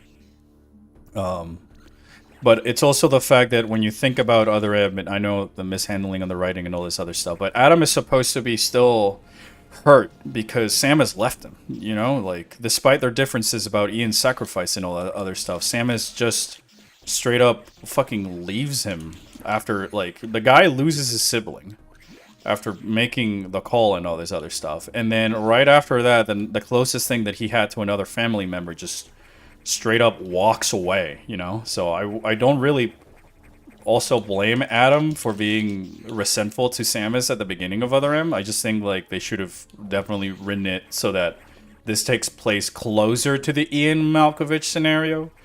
And that, like, it's so that way the wound on Adam's heart is way more fresh, so that way it doesn't feel like this professional commander of the Galactic Federation is just holding resentments and stuff that happened so long ago. But, you know, stay tuned for my Metroid Other M rewrite script, which only gets longer and longer.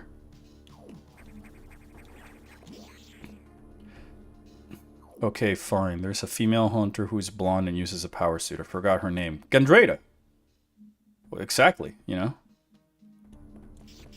So, like, I am of the firm belief that I don't think Other M is either as bad as people say, but obviously not as perfect or without flaws or things that don't make sense in the writing. I just think that maybe it needed, for the first part, not be controlled with a fucking Wiimote on its side when you're trying to do an action, like, combat game in a 3D space, you know? Instead, and all this other stuff. But I still think that the formula and the script have a lot of potential that just sadly did not get enough time to maybe fully flesh out and iron out the different things. Because those things take time, you know? What do you feel about the times where Samus actually speaks? Do you prefer her character to be silent or talking or mix between? I know this might sound cheesy, but I'm in the point of between. But I'll use Fusion and Dread as an example. I like it that when she talks, or if she talks, it's like 1 or 2 lines. Few things at a moment that's very crucial and it's very important. But otherwise, keep her silent, because I've always felt that the strength about the character and the whole Ghost in a Shell aspect about Samus is the fact that she's silent, actions speak louder than words, and visual language and storytelling that this Prime games and Dread were able to just use to their advantage because, you know, it's in 3D and all this other stuff. So I don't really mind it if she says something, but I'm the guy where less is more. So the more we can keep her silent throughout the game will just help emphasize the moment where she talks as a true breaking point. The super missile data can be found in a room with extreme temperatures. So I guess by getting the security doors, I also get hints from the navigation rooms. Extreme temperatures. Well, I can't go there. But there's an item we can get here in the main sector. I'm honestly liking this randomizer so far for Fusion, because it's just the map is open.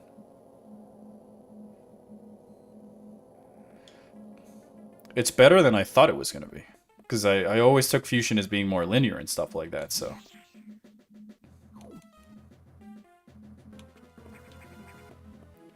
Navigation rooms have set hints that you unlock with keycards. Alright, sweet. Kind of fun that I discovered that without having to just rely on chat. Not too unlike the translators in Prime. Yeah, Echoes, my beloved. We just did random. I just finished Echo's randomizer seat last week. And one of the final items, I believe, was being able to read blue. A screw attack. They also gave these actual sprites and stuff that weren't in the original game, so this is super cool also. It is also very strange to say I have screw attack this very early into the run, you know? It's either blessed or cursed, from what I've learned in randomizers. Still don't have missiles, so... a bit of a bum.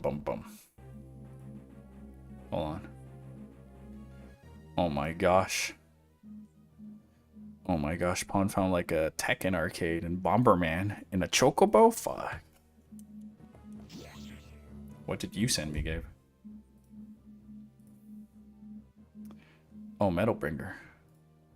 Yeah, didn't you have that one? And yeah, I played that one. Shit, hold on. There we go. Having a hard time trying to think of what my favorite Metric character would be.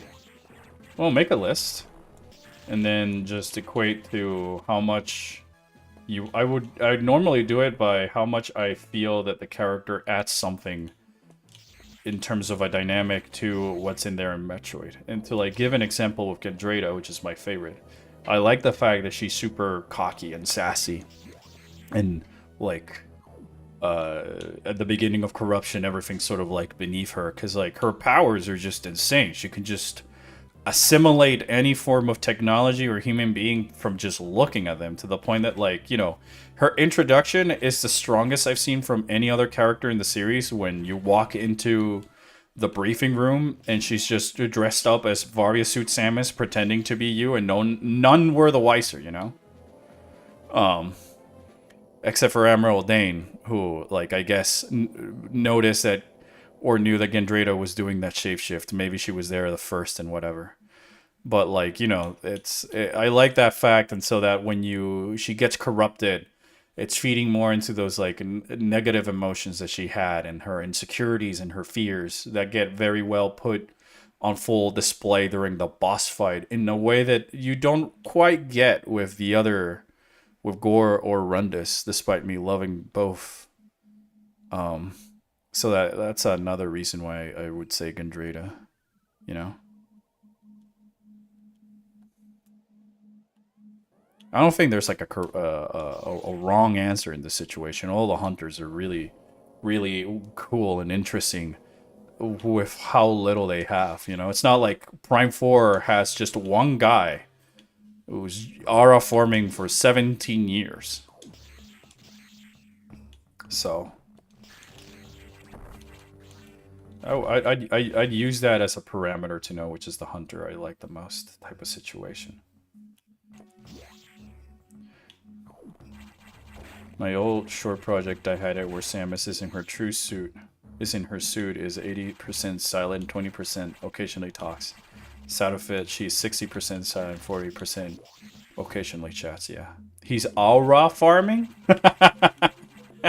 He's lizard farming. He's trying to level up his lizards on the free trial. He's just taking him this long. I've seen some speedruns done on Metroid games, and it looks very impressive in how speedrunners can really do it. Yeah, no, Metroid speedrunners are crazy. Alright, there's an energy tank, and what else?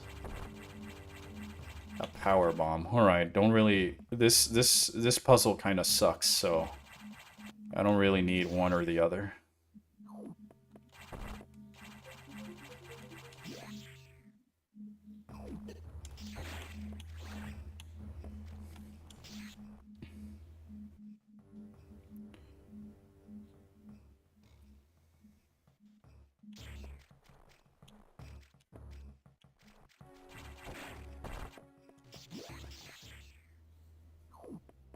I like how I'm not the only one that checks the items before seeing if I want to get them in that room. Yeah, I mean, it's mostly how I do these things. If the item is like not some... If it's an item that I don't need in a puzzle that I find tedious or annoying, I just don't get them. Unless, like, you know, I made it 100% run, in which case, well, I gotta get to it at some point.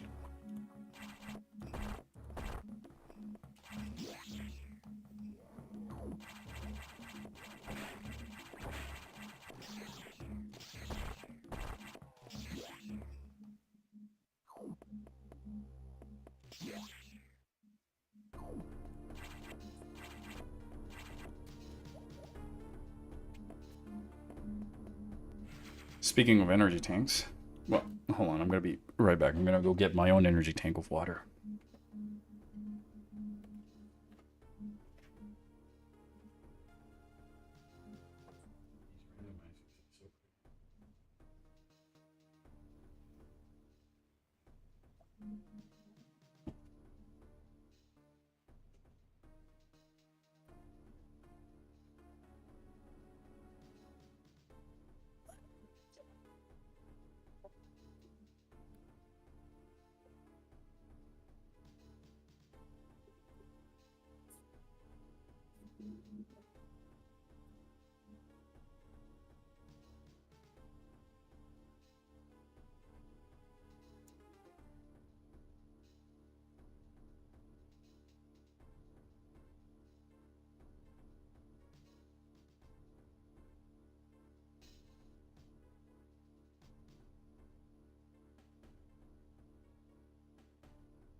Alright, water in hand. I have returned. Welcome back. Thank you.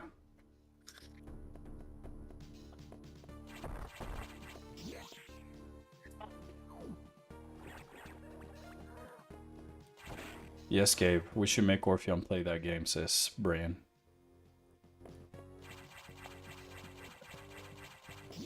Let's see, I like Experiment C57, Quiet Robes, Rundus. Hello. Hello? Hello. Now, I only heard the hello, Gabe. I see you jumping, Yeah, but I don't, can't hear you. Can you hear me? Faintly. Fucking, I don't know what's happening. What type of mic are you using? Snowball?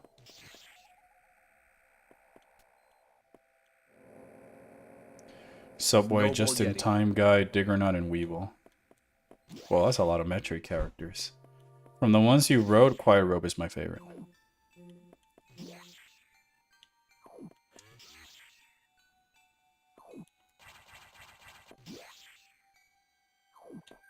Hey, a missile! I wonder if this is actually the power-up.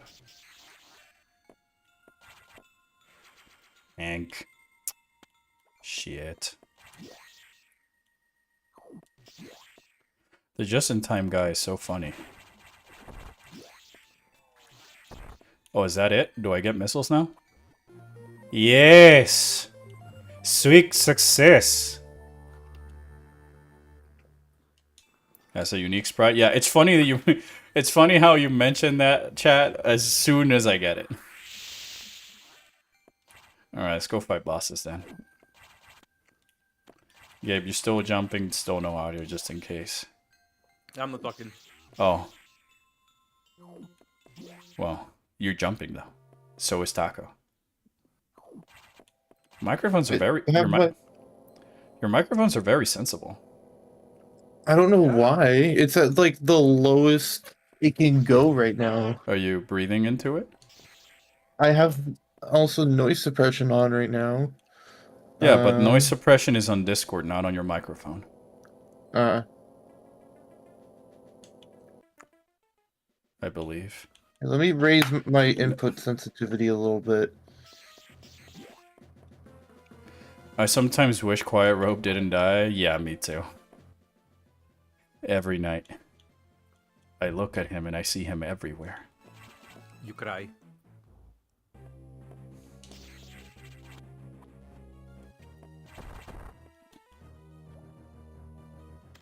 Gabe, what Metro games have you played? Dread.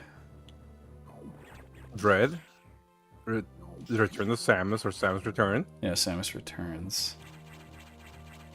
I'll say Fusion by proxy because you were there when I recorded it. Yeah, but I didn't play it. Yeah, but you saw you basically like were there. Other M to an extent. Yeah, Other M and Prime to an extent. The Orpheon. Then again, I suppose Quiro might have been screwed either way because of the X-Parasites. Not necessarily. Because, like, there's the Emmys that were taking care of the parasites, and the parasites were, like, locked in. I think he was just screwed more because Ravenbeak just didn't want him spilling any beans and stuff like that. He's filled with jelly beans. You're a jelly bean. Thank you. And there's a Prime Hunters too. I want to see the Prime 3 Hunters in the roster in a multiplayer maybe. Yes, for real. I'm kind of surprised that Beyond doesn't have a multiplayer. Because I thought that giving Silex being the poster guy villain for the game, that they might have considered bringing back that multiplayer mode so that they can also advertise that for their Nintendo Switch 2 online schemes or stuff, you know? You're a Nintendo 2 scheme. Yeah, I am a Nintendo Switch 2 scheme. My scheme is that I make people try and buy Xenoblade Chronicles X because it's a very fun game. It's Metroid the RPG. Alright, here we go. Our first boss. Plays in your bets. What will it be? What item will fucking Arachnus give us?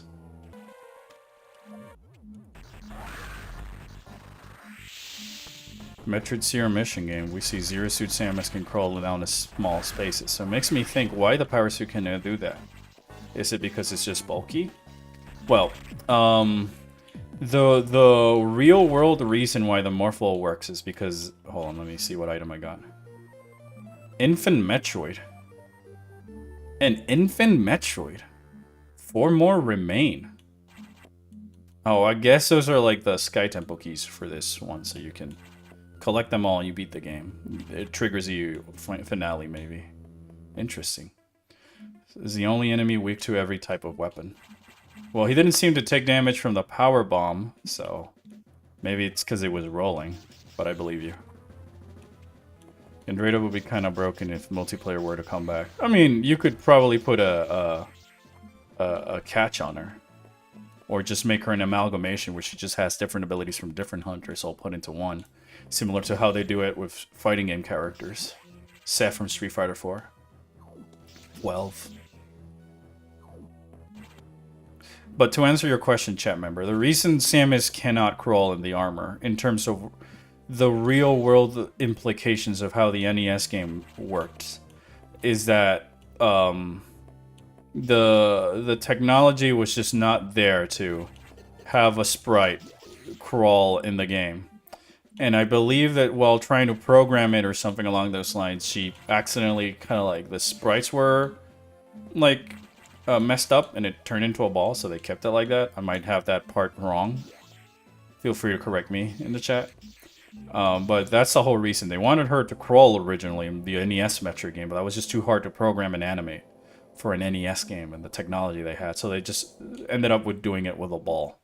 In terms of like in-game universe, I just think that, yeah, it's probably the armor. It's way easier to just roll as a ball than like crawling through vents and stuff like that.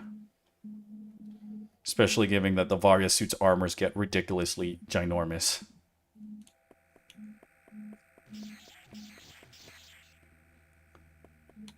Feel like it would turn into a hero shooter, like Andreda having disguise ability. Well, that's what Hunters was.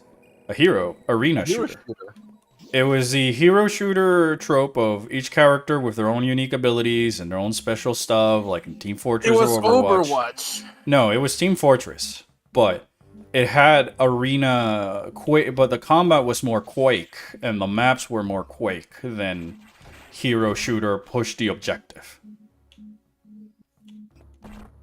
There was also a larger variety of modes that you could play in. 7 different multiplayer modes, by the way. So yeah, like the Gandrada being that sort of amalgamation in the quote-unquote hero shooter was already what Hunters was back in the Nintendo DS era, mind you. It's crazy to think that this Nintendo DS multiplayer game came out with a multiplayer hero shooter that gave you 7 heroes to pick of on top of like 30 or so maps in 7 different modes. And meanwhile, nowadays I have to buy battle passes for skins. Or the Splatoon method. Wait forever for them to put out new stuff or change the map every day.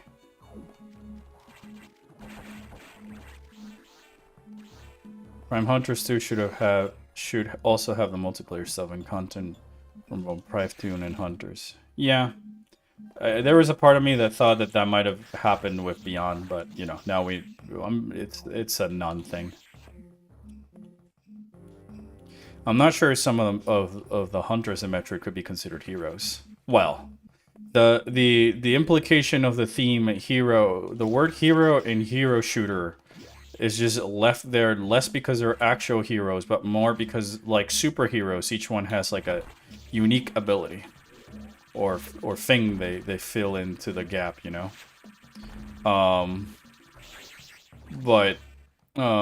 Yeah, not there's way more. The hunters in Metroid, for the larger part, can be considered equal, I guess.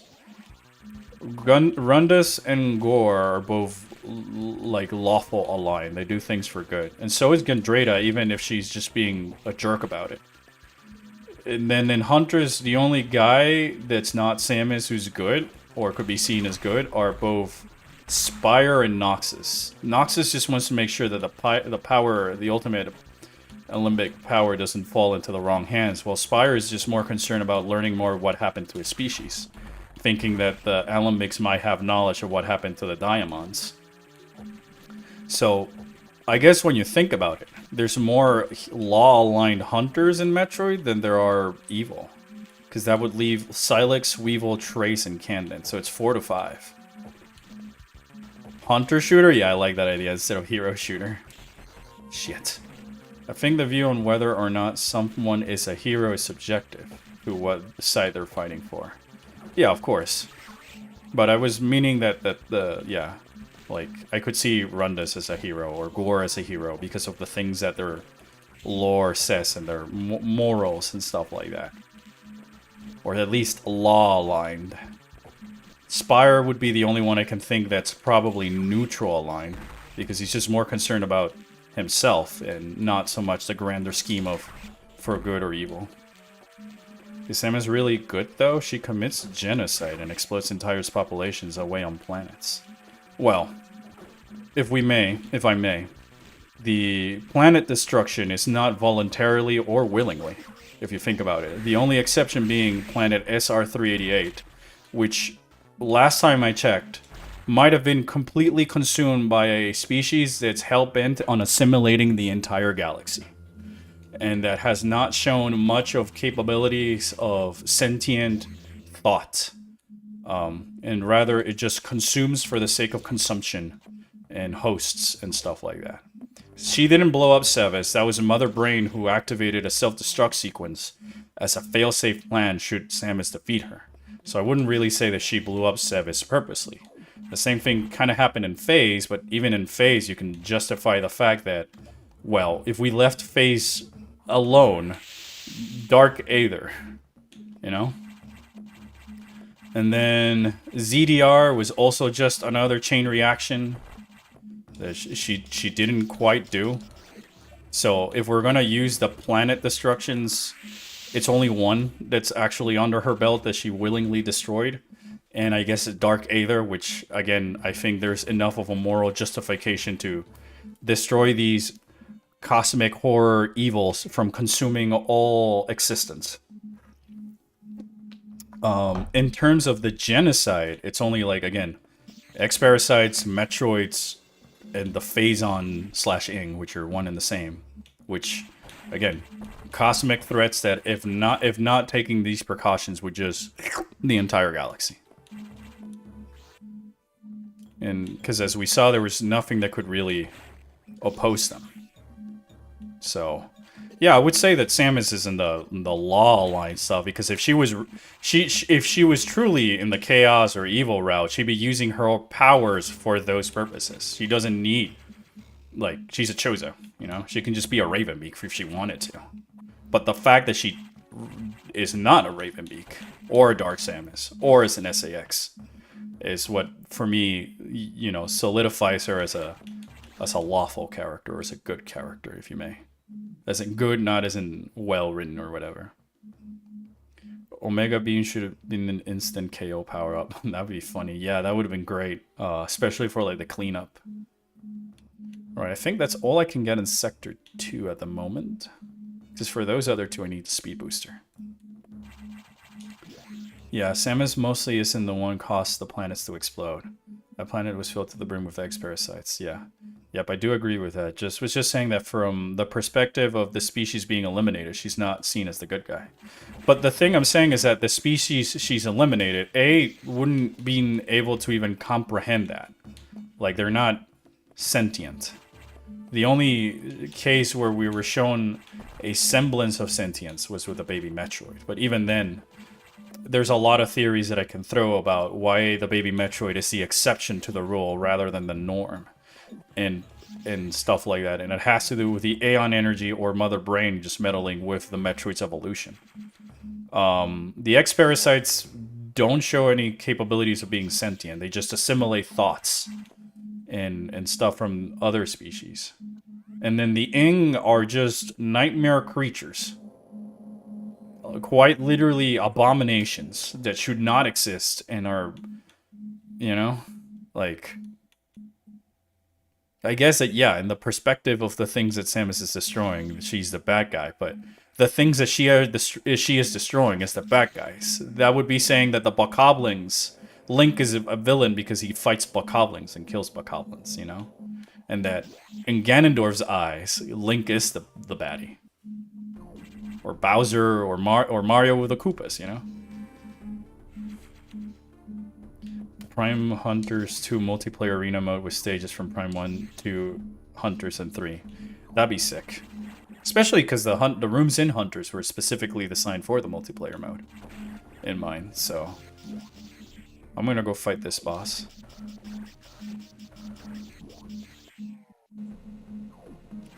Like, I know what you're saying, and I'm not trying to be like a Debbie Downer chat member, but it's just like... It's the food for thought that it's the shower thought I've always had about, well... You know, in the eyes of the Metroids and stuff like that, but...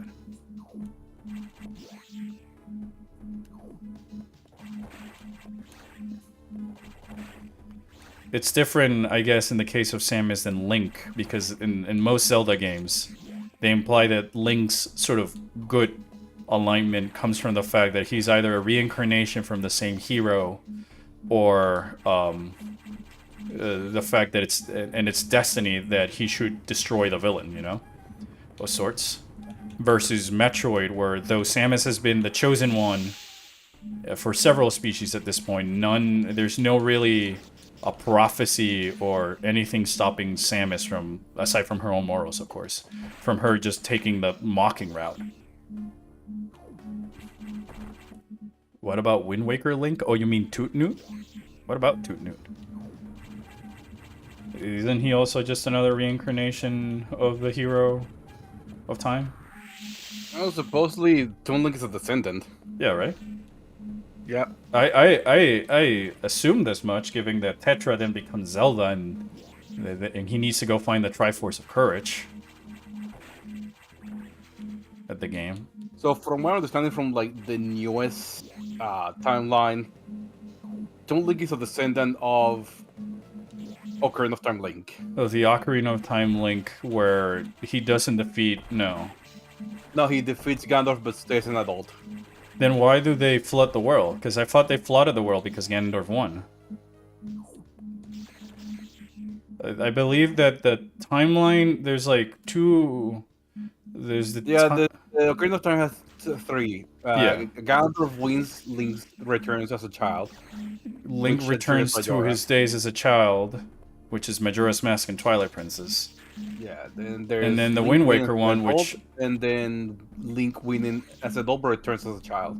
I thought that the last one was that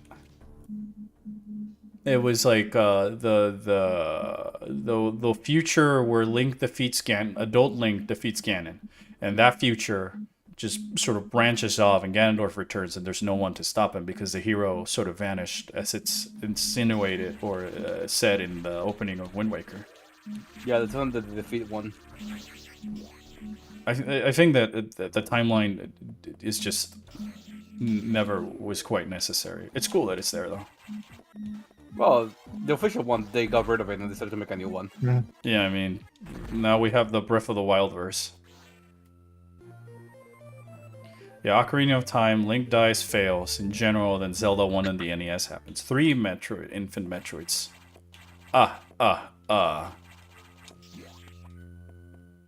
Then there is the universe where he defeats Ganondorf and he returns to being a kid, which is him supposedly going into the Termina field and then becoming the spirit of the guy who helps Link in Twilight Princess. Wave Beam, sweet.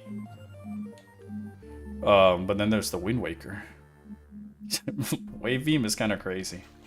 It won't pierce through enemies just yet, but the sheer fact that I can now shoot through walls is crazy.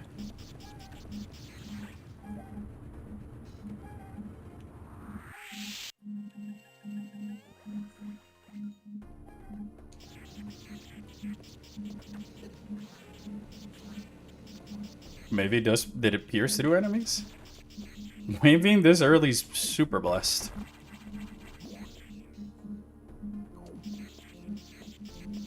Bitronimus is back. He's got bits to present. Ah, energy tank, yes.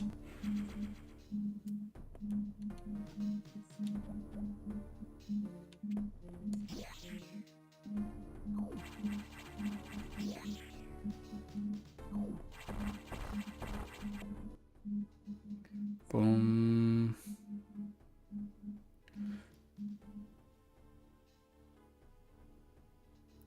Ba-da-bam, ba-da-bam, ba-da-ba-boom. Alright, I'm gonna save. And then I'm gonna go to the lower sections of the Sector 1. And if I can't get anything there, I'll just warp back to the main deck. I'm not gonna lie, this is so far fun.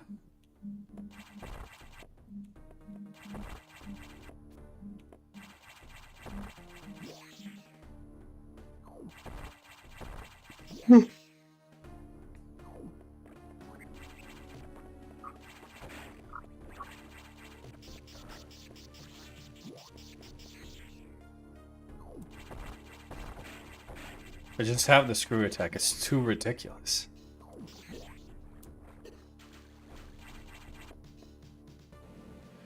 Ba ba bam bam bam bam. Ba ba bam. Bam. Ba ba ba bam. Bam. Ba ba ba bam. Wait, when does Breath of the Wild take place in its own timeline? As far as I know, Breath of the Wild is not directly connected to any of the other Zelda timeline stuff. It's more of like a reboot.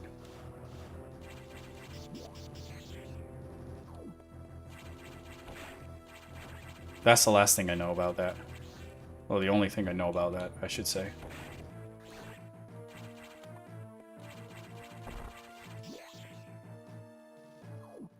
Does it just take place millennia after original timeline, or is it a reboot? I haven't seen the Tears of the Kingdom lore. Alright, well, Tears of the Kingdom did not have lore. If you want the lores of Tears of the Kingdom, you better fork up the money for Hyrule Warriors Age of Imprisonment. Because that's where the supposed lore is. That is true. So, yeah, you won't find anything in Tears of the Kingdom that explains the Zonai. Or all these other things, which, mind you, were the last story thread that was left unanswered from Breath of the Wild, so...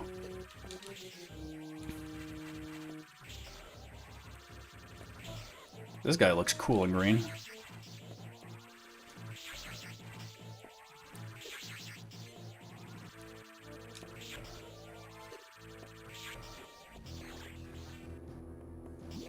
So, but last time I checked, it's a reboot because the Sheikah lore just don't in the lore of that world it seems heavily skewed to something completely different than what the other games were doing, especially because like the Sheikah ruins and the technology and the fact that Calamity Ganon is a recurring thing that has happened in this world. So it's not like, oh, it's Cronandodorf.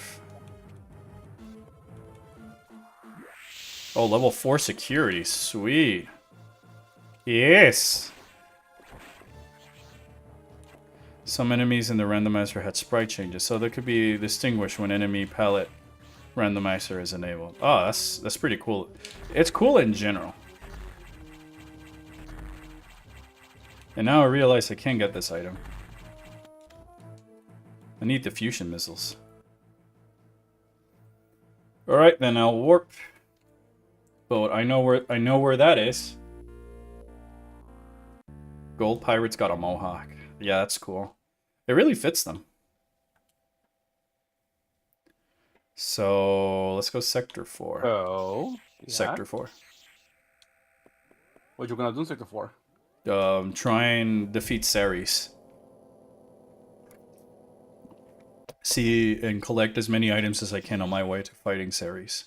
Like, my general train of thought is, like, alright, if I have them, like, I try and go through the regular progress that the game intends, and then adjust according to the power-ups I have.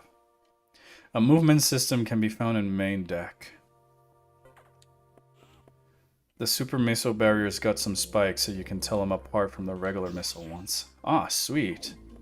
Which Hyrule Warrior is a new one, or the game with a younger Pura? The new one. Age of Imprisonment is the one that has the lore of Tears of the Kingdom that's not in the game.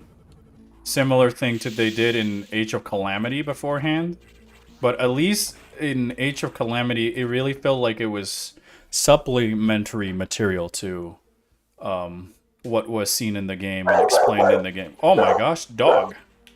Taco became dog. I must karate chop him. Sorry. No, you're good. I'm just doing a bit. Just say, seeing the Silex Chibi react to a dog barking is super funny.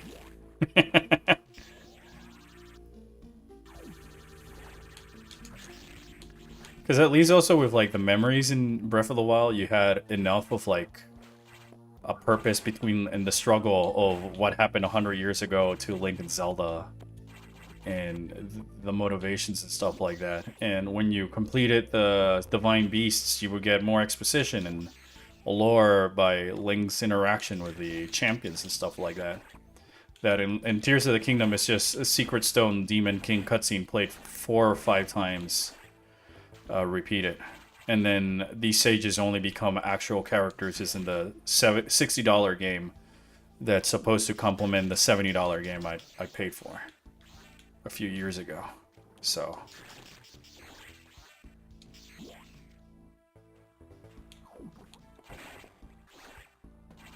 all that we know from the lore of Tears of the Kingdom, from the Tears of the Kingdom game, is that Hernando wanted to dance very softly. But in order to do that, he needed a secret stone to turn into the Demon King. And once he did, he turned into the Demon King. He ate the Secret Stone and turned into the Demon King. Yeah, he ate the Secret Stone and became a Demon King, and that was it. And then Goatman had to use the Seal of Orichalcos to put him away. Which is the opposite from original timeline Ganondorf, where Ganondorf was originally Ganon, the magic pig wizard, and then was reborn as the only male Gerudo. Yeah. But still retain his powers and memory somehow. Eating strange rocks is ill-advised. Well, true. But that never stopped anybody from the Mistborn books from getting their powers anyways. Or Pokemon. Oh yeah, or Pokemon. Yeah, they eat rocks to evolve. Yeah, they eat rocks to evolve.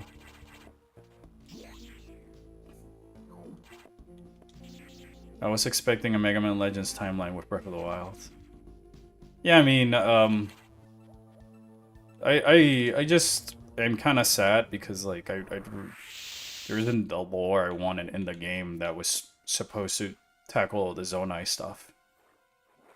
And then it doesn't really help that when you go to the depths or the Sky Islands, which is where the Zonai stuff are at, you don't really find the same type of structures like that you see in the surface level or on something like the Metroid Prime games that you see the Chosos and the Luminoth and the Reptilicas and the Space Pirates and how they live, and you can draw the lines without having the lore spilling out.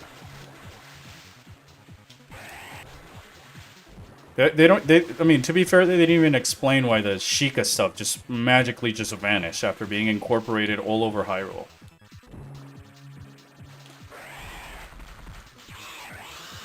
Damn, I guess the bosses really are in program for me to have the end game beam on the start. Sweet. And power bomb tank. Fuck off. Boo. Chat, can we boost Ares? Because now I'm soft locked.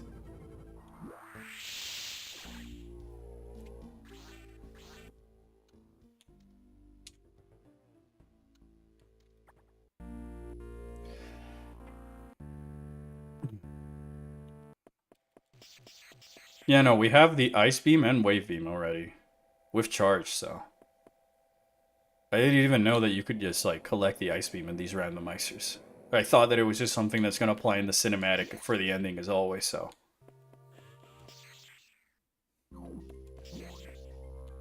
I kind of wish that the warp at least warped you back to the sector that you're currently in, rather than all the way back to the main deck.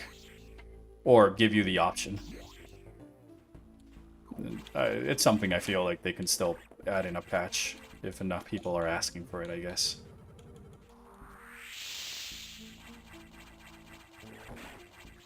Whoa! The hawk just flew by. A real Chozo, dude.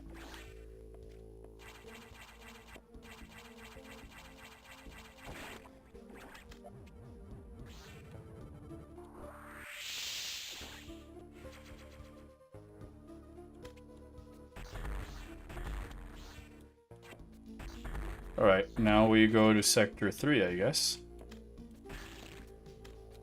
And we don't have Speed Booster, but we do have level security, security level 3 unlocked. So, we'll be able to go through those doors, no problem over there. Will you? Yes, actually. How come? Because we have level 2 security, but we need Speed Booster to progress through the area the normal intended way, however. Randomizer, so. We only wanted to warp to start because you're always guaranteed to be able to access something from your starting location. If you don't warp back to the start of a sector, you could save and then soft reset the game.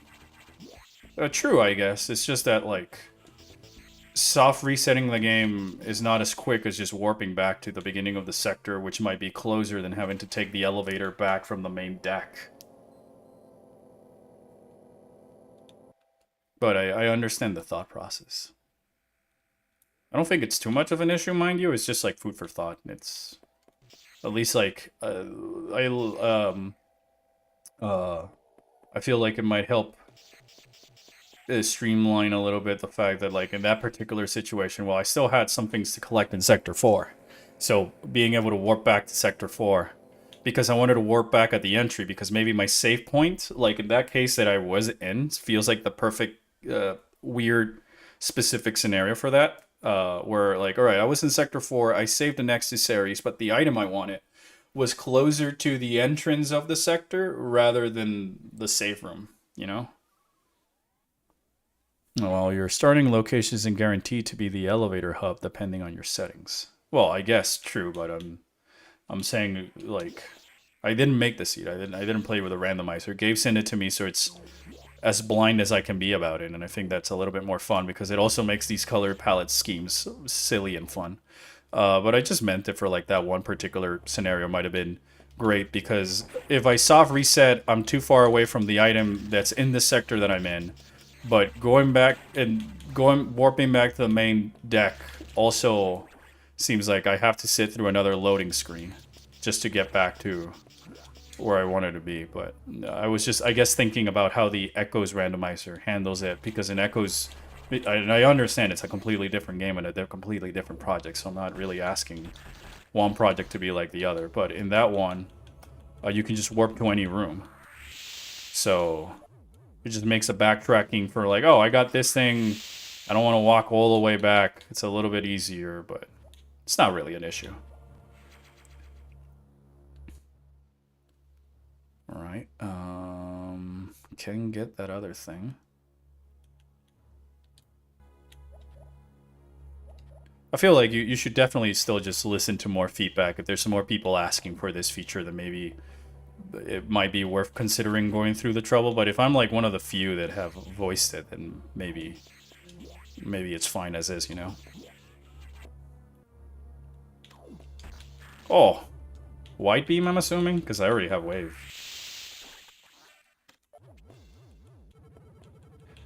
I still really like the idea that the power-ups have the regular Metroid icon, so it's easy to tell what you get, and the Infant Metroids is a prerequisite so that you actually have to walk around.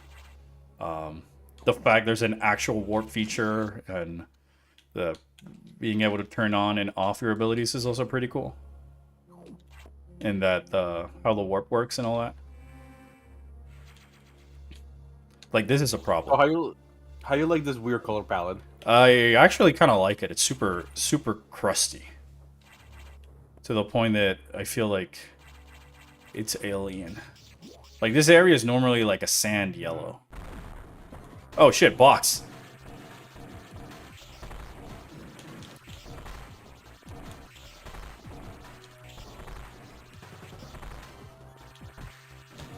It's also just ridiculous. I got the ice beam. I didn't know it just melted things like this. Is that something that General Fusion has? Or is it a case of where, like, it was changed after the fact in the code just because it's the new ability?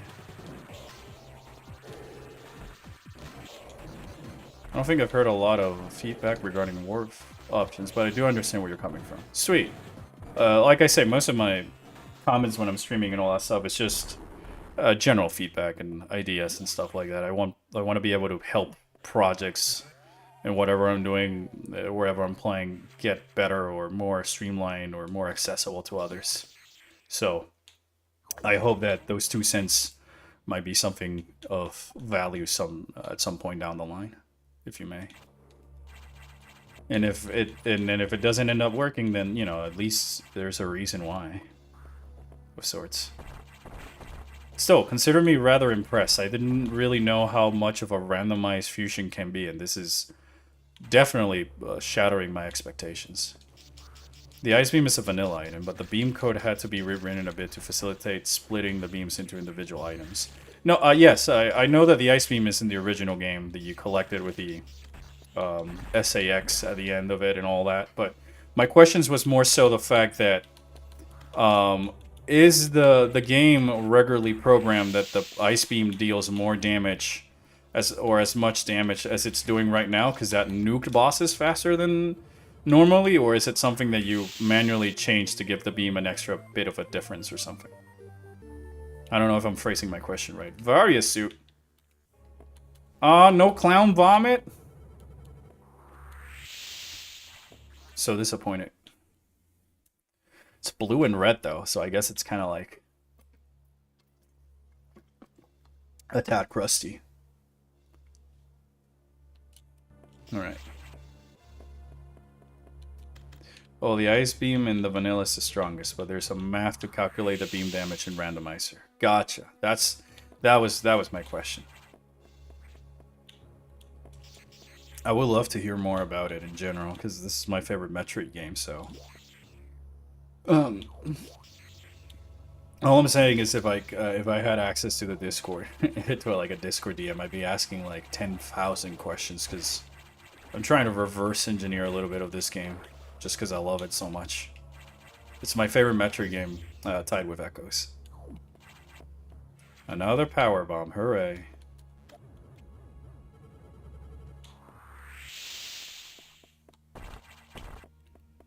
I need speed booster for that, but there's another item over here. So Clueless, am I right to assume that you're part of the devs for the randomizer? I don't want to make an assumption, that's what I'm asking. So you seem very general in the way that you're speaking about the project. I hope Nintendo makes more 3D Zelda games similar to Ocarina of Time Majora's Mask. Than it just being Breath of the Wild. Yeah, me too. I like the Breath of the Wild open world stuff, but I feel like there's a lot of that story and charm or dungeons and puzzles that just didn't quite translate as well, and it's already like they already did Tears of the Kingdom, so I had thought that Tears of the Kingdom was gonna address all of those things, but it's base damage 2 plus 1 damage for each beam upgrade for uncharged shots. If you have charge beam but not wide beam or wave beam, i.e. 1 beam particle, it gets multiplied by 1.5. Charge shots in general are 5 times stronger than their uncharged counterpart. Oh, fascinating. I had no idea behind that. Whoa. So, missiles, is it right to assume that regular missiles do like 5 damage or 10 or super missiles do 5 damage? Does the same apply? Fusion beam damage. Like Clueless, if you don't mind, I would love to be able to send. It's just a map for the randomizer. Yeah, still, it's interesting. It's interesting to think about and all that stuff. Just base missiles do 10 damage, super adds 20, ice adds 10, diffusion adds 5. Interesting. So do the beams in the randomizer, like and stuff, work differently than they do in the base game, or is it just like, all right, we had to do this map so that we can take into account, like I do understand we do that, but to take into account that you getting these out of order. But I guess my question is, does the original game also treat the same sort of improvements? Oh, I have virus. Yeah, these things, this is not a problem for me. Not that I'm saying that Breath of the Wild, Tears of the Kingdoms are bad, that the other games are superior, but I want to see the style of exploration. No, yeah, I understood. I understood what you meant. I don't think that one style is better than the other. It's just that I would like to see either more elements of the other one incorporated to the open world. Also, to answer your question, I did not work on some parts of the randomizer, but I did work on some parts of the randomizer, but I didn't code for beams or missiles. Yeah, in the base game, whatever your highest level is, you just automatically get everything underneath it. All right, sweet. No, I mean, I'd still be more than, I guess that the correct word is flattered if I'm able to send questions and stuff about how all this stuff works under the hood on DMs and stuff. Just out of sheer simple, I love this game curiosity. I want to know how it works.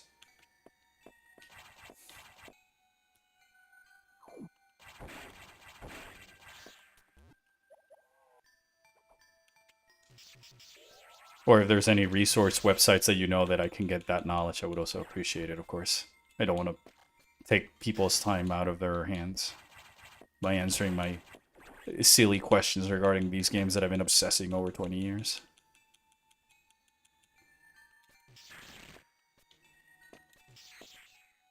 Energy tank, alright. I'm already here. I'll grab it.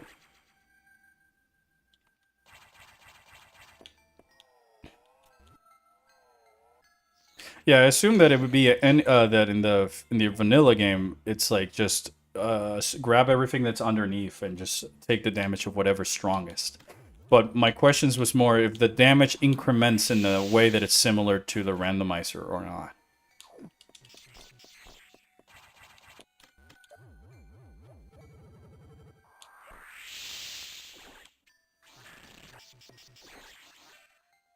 Also funny, I still don't have more ball bombs. Yet I keep finding power bombs. Explosion. What is the drop rate for the red X again? I've been getting a lot of them lately.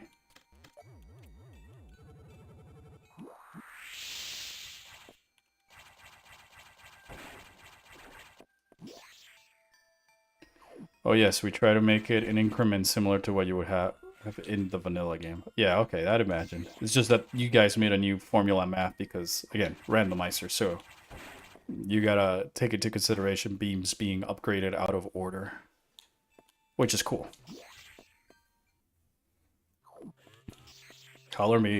Definitely color me impressed with this randomizer. With the things that you can do and how it works.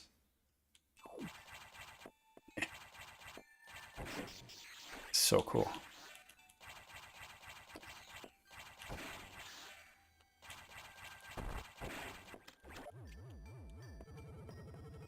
I don't know about what to talk about now. Well, it can be anything.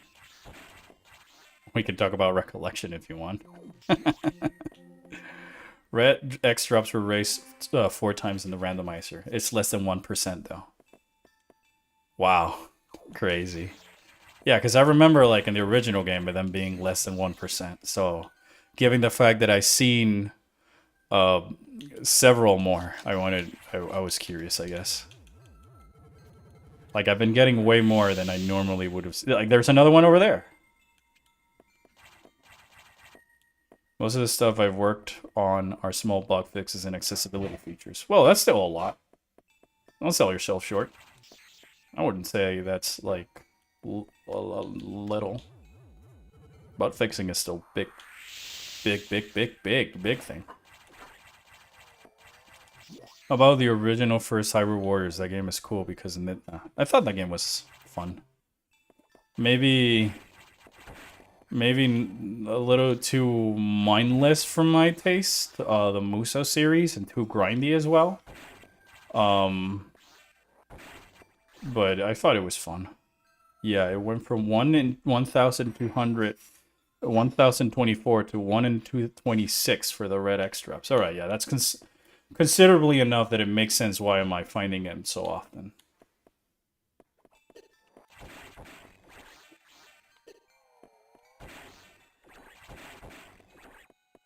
Should probably save because I can get soft locked.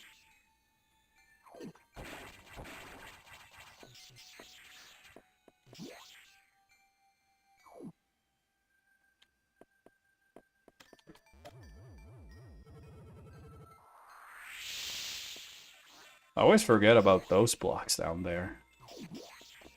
Which is the cool thing about, you know, playing the randomizers, that you guys at least like added all the blocks, show the blocks that are destructible, because if not, then this would be very confusing.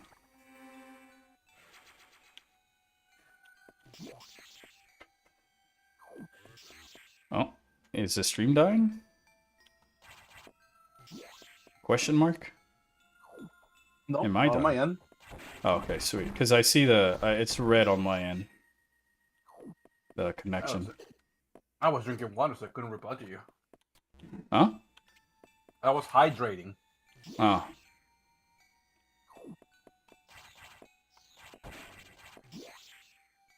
Each enemy also has like its own probability table for the red X drop. Some are already more likely than others, but most enemies are 1 out of 256. There's a couple reprogrammed cases where you're guaranteed to get an X drop. Ah, okay. Yeah, I knew about that there's more enemies that have higher chances, or at least I felt it throughout the years playing it, just because of I can see your test, Brian.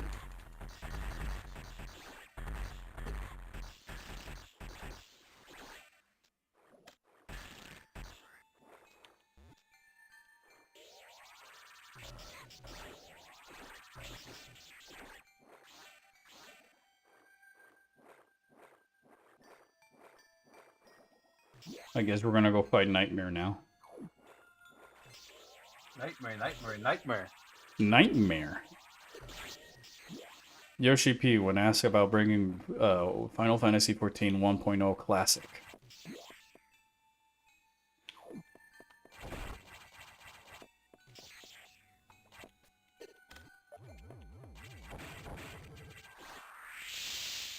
Missiles. I don't even have super missiles.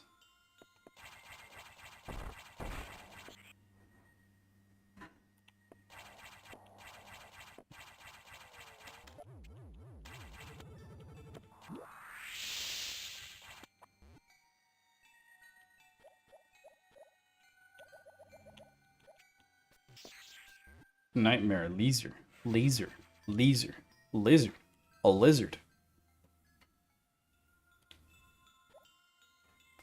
I just like lizard.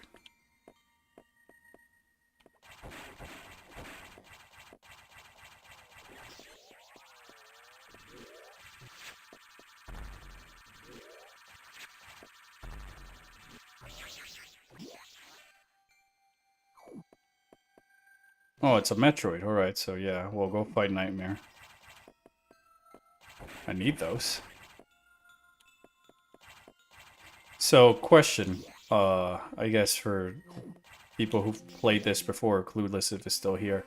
Once I collect all the Metroids, I'm assuming I just have to go back to the ship to, like, trigger the Omega Metroid fight or something? Or is it like, I need those two? Do I still need level 4 security to, like, or do I have to, like, activate the self-destruct sequence, therefore also requiring level 4 security?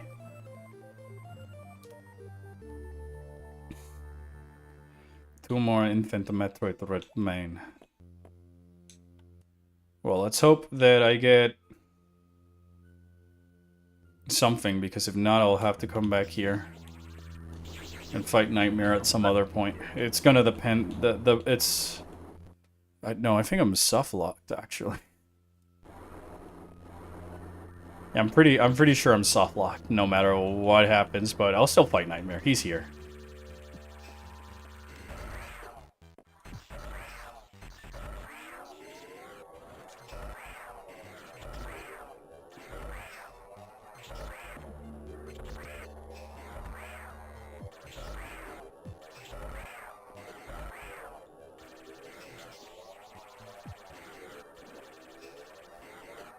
Meters allow you to trigger the SAX fight and trigger the escape. You do not need level 4 security. Alright. Sweet. That's good to know. So it's just like, once I have all the Metroids, go back to the room where I fight the SAX normally. Oh look, he's blue now! Oh gosh, he's phasoned. He drank the blue Gatorade.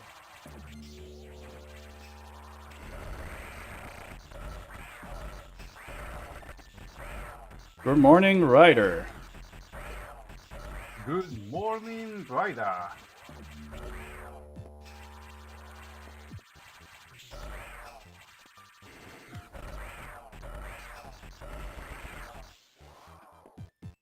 Dark Nightmare. He's bleeding blue goop. Upon experiment? Maybe. We'll have to question her next time she's on stream. Nightmare looks sick in both ways. Yeah, he does. Or it does, I should say. This all smells of Pawn's doing? I guess. It's blue goop.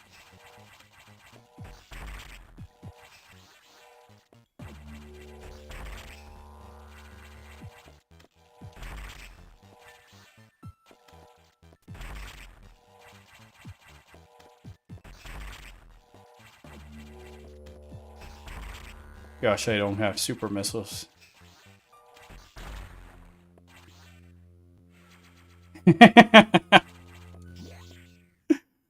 Oh, fuck you, just an energy tank. Ah, well. I guess I now have to warp and not get the item I did.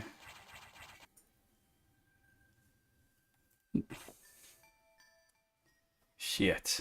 Well.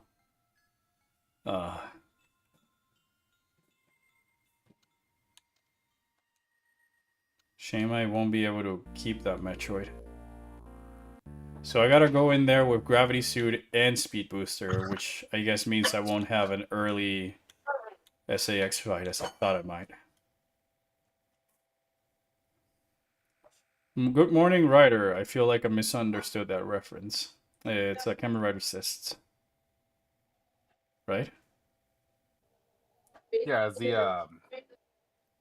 the henshin how you call it? The fucking Jingle. henshin not the jingle, but the announcer. Henshin announcer.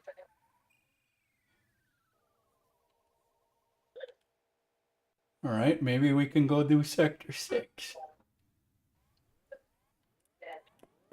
SX fight can be interesting because I've definitely started the fight, not realize that I can't freeze the SAX before, lol. Well, I don't really resort to freezing the SAX anymore.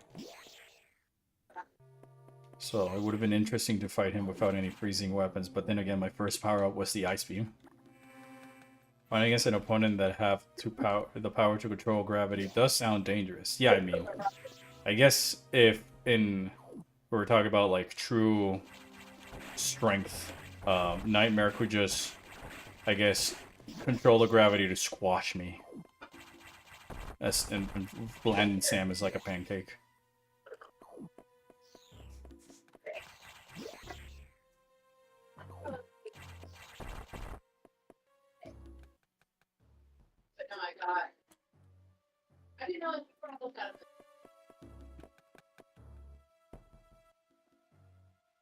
Really do the speedrunning strat for quick killing the SAX, which uses a combination of ice missiles and charge beam. Yeah, it's normally I should have assumed that that's what you meant because I used to speedrun this game back in 2014. I haven't really been speedrunning and since then, so most of what I remember from those days is just like from the top of my head and stuff like that. But nowadays I just like playing the game in a casual way. Hey, your first power up was the Ice Beam? Dan, talk about lucky. Yeah, I was pretty lucky. Also, I think there's a bug where the Ice Beam isn't freezing the SAX. Oh, that's funny. I guess also accurate because it's got the Varia suit. It's probably the last time I ran this game, lol. Well, it is also funny that I'm going reverse the order that's intended. Feel like Pun's gonna show up any minute now, and after we defeated the experiment in her previous timeline. Oh, come on, game, give me something. Please. No. None.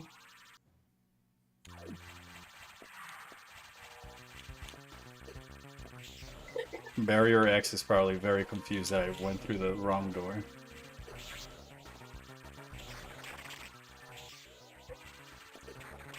Or the fact that I have Spacer, Ice Beam, and Wave Beam to fight it.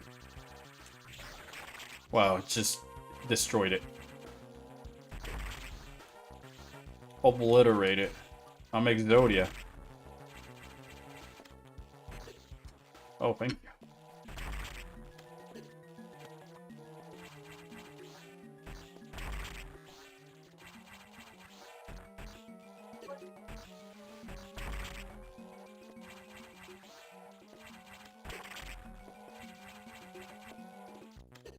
Well, I wonder what we'll get after defeating the Barrier X. Put your bets now. Place in your bets.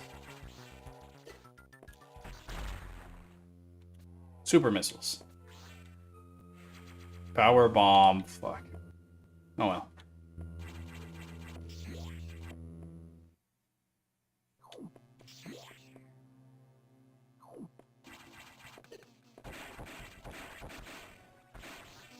What are the prerequisites in the randomizer for me to be able to like trigger the elevator thing crashing on the main deck so I can get that missile, or do I just have to go through the other way around?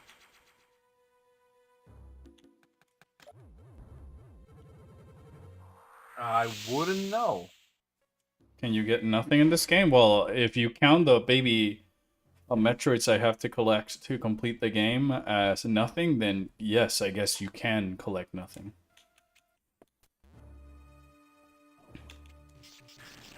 Do you count them as nothing? I don't know.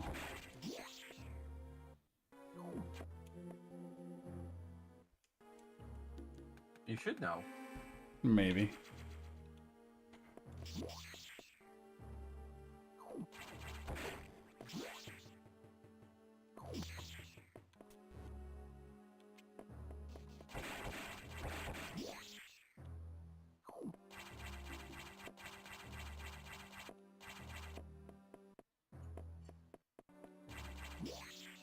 Are there no SAX chase sequences? I'm assuming not for the sake of randomizing.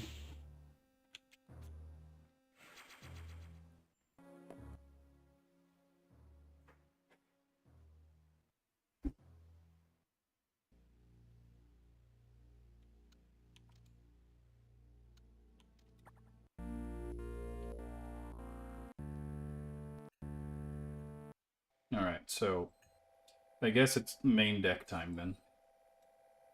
Or sector 2.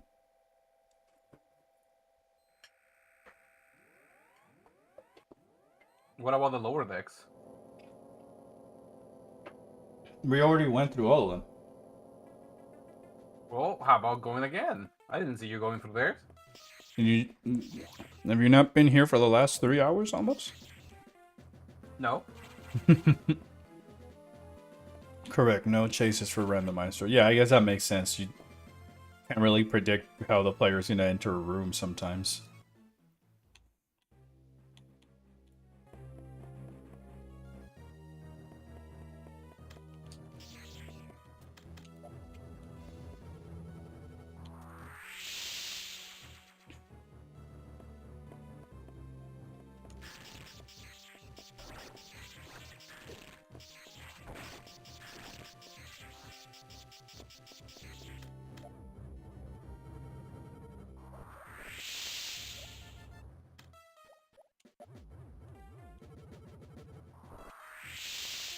Level 1 security doors.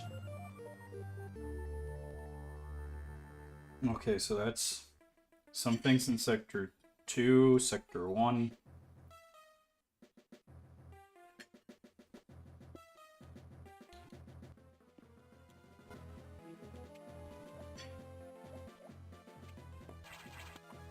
Oh, so I think I missed a question. Don't worry, I answered it myself. Like I found the answer to the question by playing the game.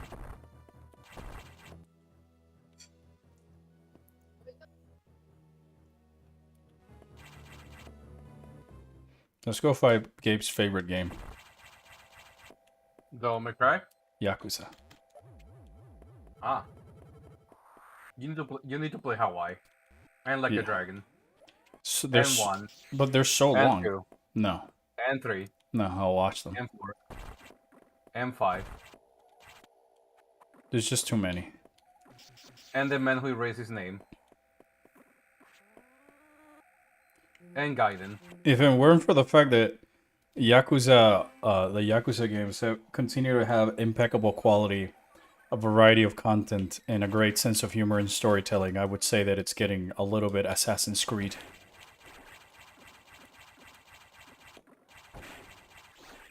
There's I'm just gonna too... pretend I didn't hear that. Well,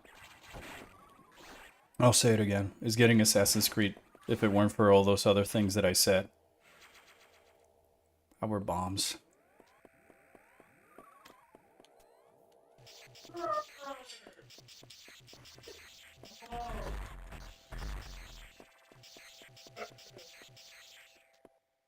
Oh.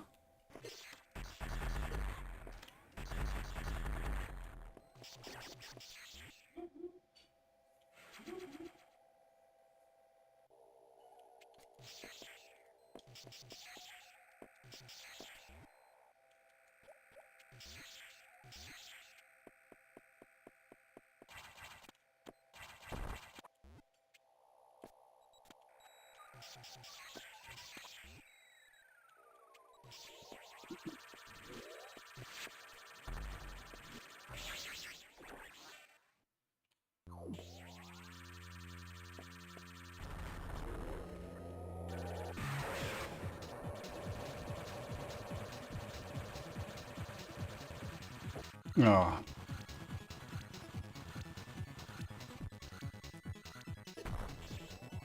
I thought I was good in that corner, but I chose the wrong one. You chose the wrong corner. Yeah, because he goes like that, so... Oh, shit! I fell for Kind it. of sounds like Ridley.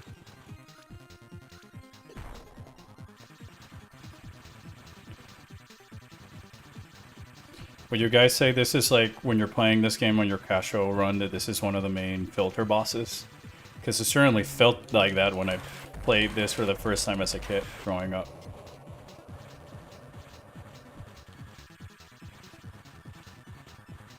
Yeah, but what's your least favorite Smash character? What?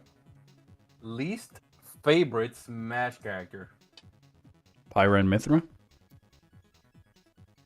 Over Steve? Hmm? Like Pyramithra more than Steve? Yes.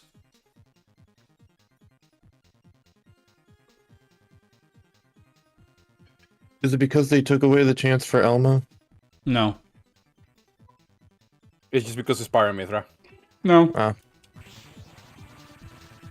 It's just that the fact that it's Pyra and Mithra does have things to do with it. And it's mostly my subjective that I don't like the characters as characters. And all of this other stuff. But it's mostly also the fact that, like, it's yet another super strong anime sword fighter who can have all these ridiculous moves that chip away and then some craziness that they can do. For a character that's just Pyra and Mithra, which they don't have much depth, and a lot of their moves don't really do a good job at representing the combat system from Xenoblade 2. There's no blade combos, there's no orbs, there's no reasons to swap into Pyra and Mithra at specific points, kind of like in the game, aside from like, well, I gotta go from the fast one to the heavy one. So at least Steve had like mechanics that I felt like most of the other Smash roster really borrowed elements to represent their games. And stuff like that, that Pyra Mithra is just like, well, it's two sword fighters who can swap, do the Sheik Zelda thing from Melee. But there's nothing else from the Xenoblade 2 combat in there, it's just the animations. There's no, like, cool little things like Shulk, where backslash deals more damage if it hits in the back to emulate the positionals from the game.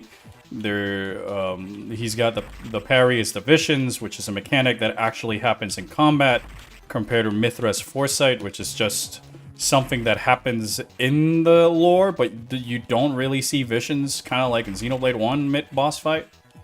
And then, like, there's no cool mechanic like Monado Arts, it's just big anime sword swoosh. So I feel like, you know, at least Sephiroth is there, and he does a lot of these things, but they're things that he does in-game. So those are the reasons I don't like Pyra and Mithra. Just because I feel like, as a character in Smash, in the new era of Smash characters, I feel the laziest of the DLCs in terms of how much they could have borrowed from Xenoblade 2's DNA for the combat. I already have Charge Beam. Waluigi's the least favorite Smash character. Unrelated. Yeah?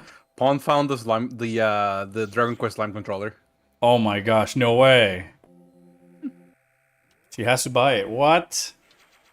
Crazy. Which spider boss is more annoying to deal with, Metroid Fusion or Mega Man X1? X1. I think. I can't quite remember which was the spider boss in Mega Man X1, but...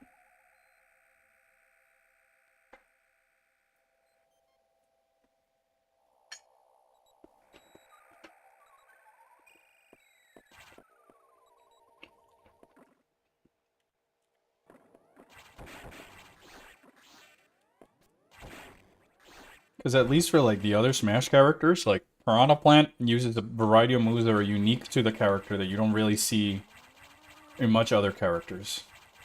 And so there's an extra reason for me to want to play it, because he's kind of unique in that regard. Joker feels like he does stuff from the Persona 5 games with the meter and the Iha, that you can put like a dot on your enemies and all that other stuff. Terry's got the inputs like all the other fighting game characters, but includes the Buster Wolf and Go mechanic. Banjo and Kazooie have the same attributes from their games and movesets that behave the same way that they did in Banjo Kazooie and Banjo Tooie. Well, Wyleth would have probably been my second character. But at least with Wyleth, they found a way to incorporate all of the different weapons into one character that make it feel much more unique than all the other Fire Emblem characters that are already in the game. And so on and so forth.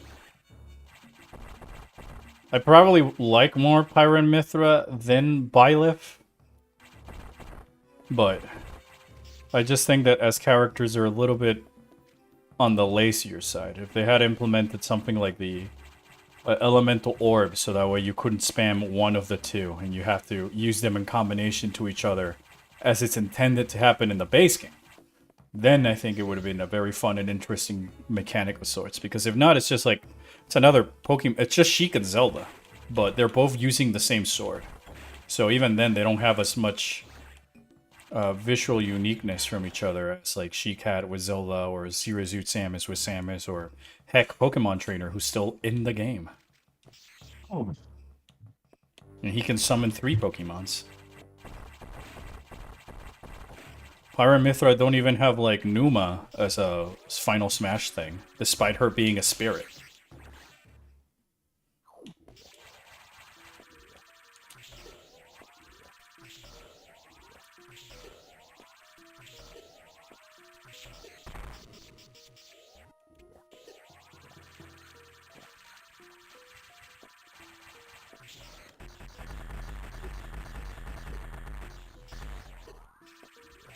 Super missiles would be very handy.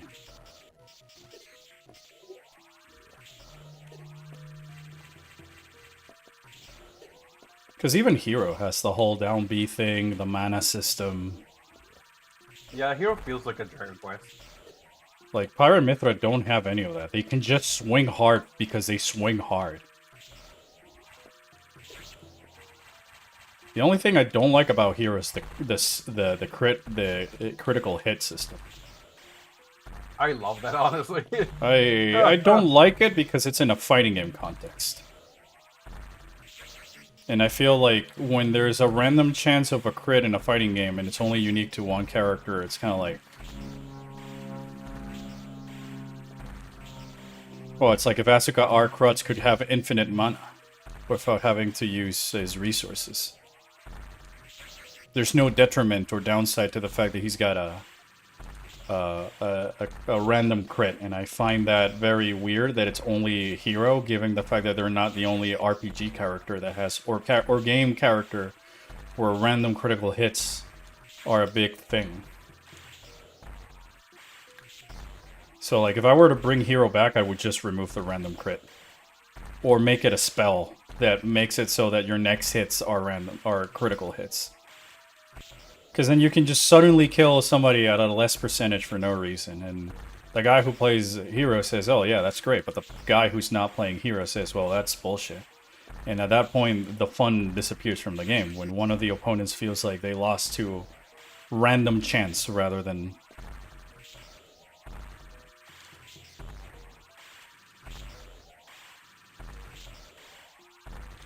I think my least favorite Smash characters are Joker, Akira, Ren. Well, I liked Joker when he came out, and this is something I was talking about with Kroko the other day, because when he came out, it was like, Persona 5 was still new, it hadn't been milked to death. But, like, from then on to now, like, there's the Persona 5 gacha game, there's the Persona 3 remake, there's the Persona 4 remake, there's the Persona 5 Tactica game, there's the Persona 5 Musou fighting game, but there's no Persona 6. At this point, I just want Persona 6.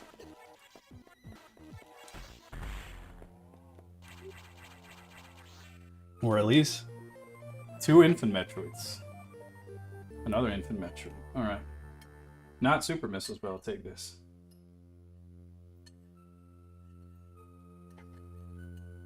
These bosses are also taking a much longer because I don't have Super Missiles to spam.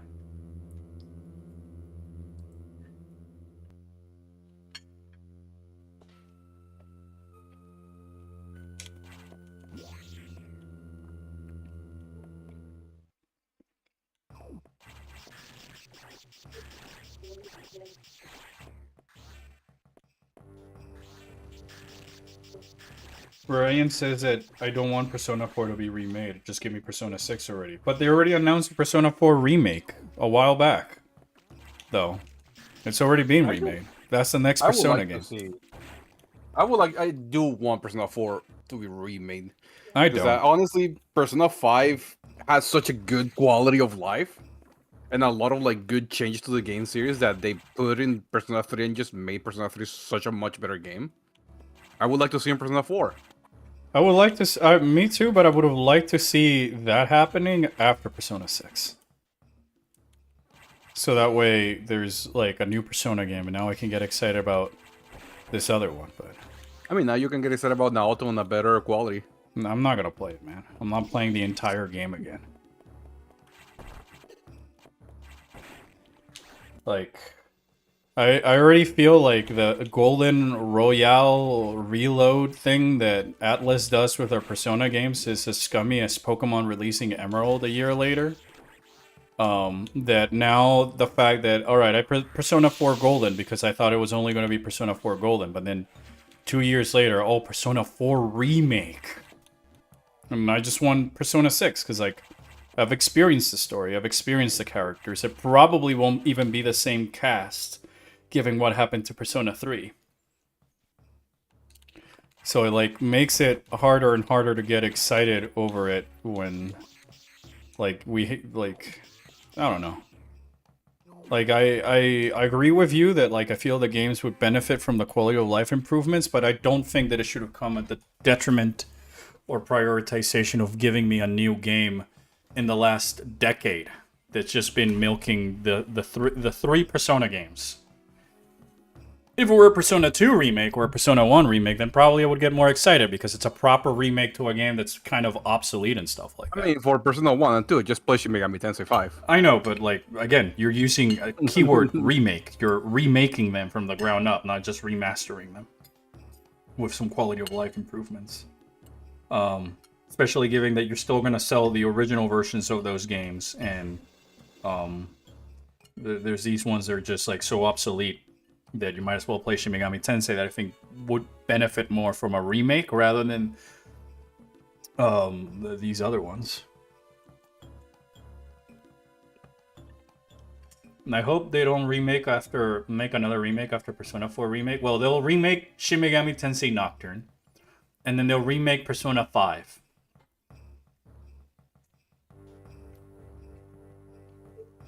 Where's the new Persona Arena Fighter? I don't know. Ask Atlas. They're making Persona 4 remake instead.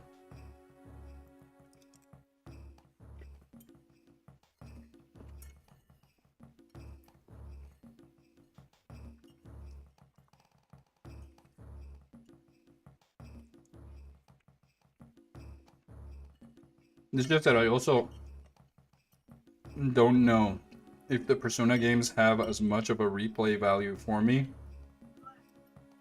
in terms of the gameplay as Shin Megami.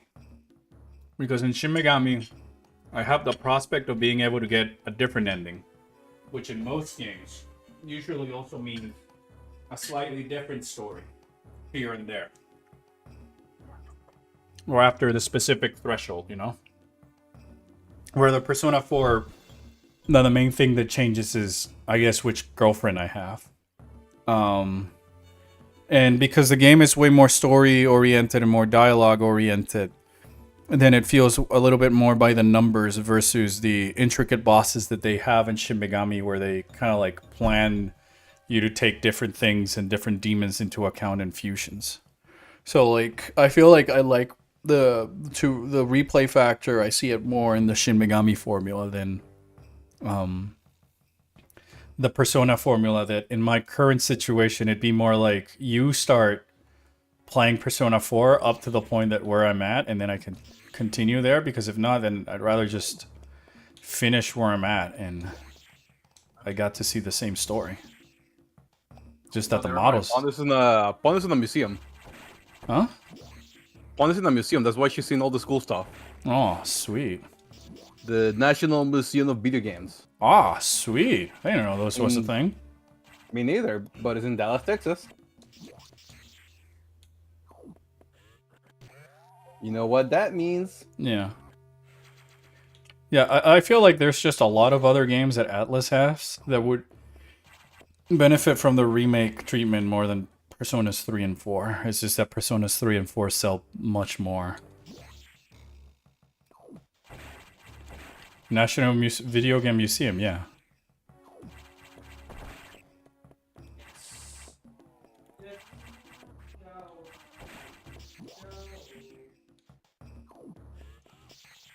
Well, I feel like I might call it a stream here. I'll do 10 more minutes and then call it a stream.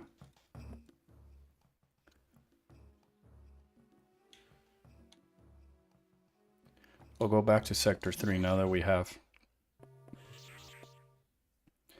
I know what that means. Blank fish.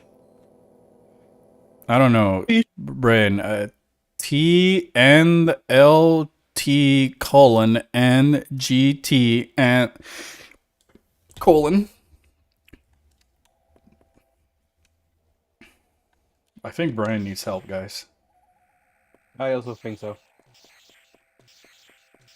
The things he's writing don't even make sense anymore.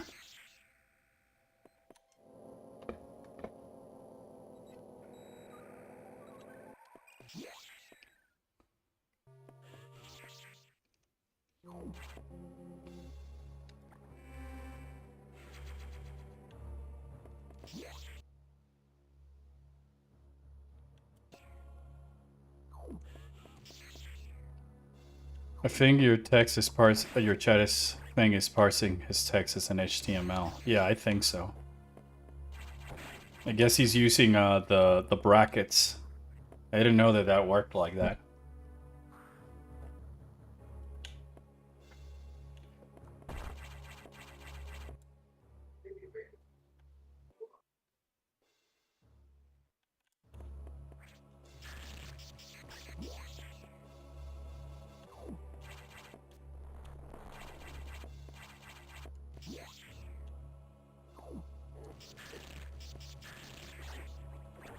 I don't know why Chad would do that as HTML, but the only thing I can think about HTML is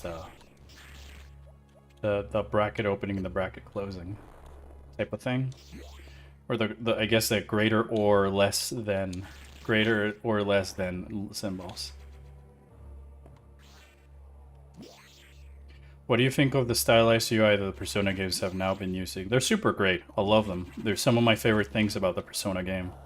Same with the music and the character, like the art direction for these games is truly phenomenal. And I feel like there is a lot that they can do to remake the games and stuff like that, but I'm just tired of most companies just relying on remaking old things to get excitement. And Atlas has certainly been doing that a lot lately, because there was also that one other Shin Megami game with Ringo that was kind of mid.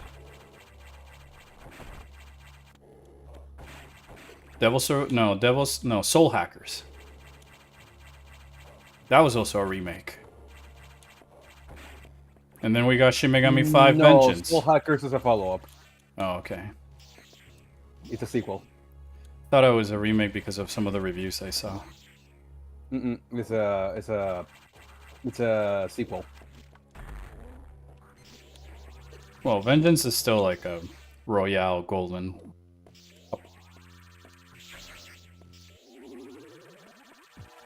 Because I think the other reason I'm more excited about, like, when Shin Megami games do the Vengeance, is that, again, the route drastically changes the game from an earlier point, or in the case of Shin Megami Tensei 4, a completely different adventure. Versus what the Persona games do, which is usually just the final chapter is different. But everything else is the same. So hooray, it's like Ultra Sun and Ultra Moon.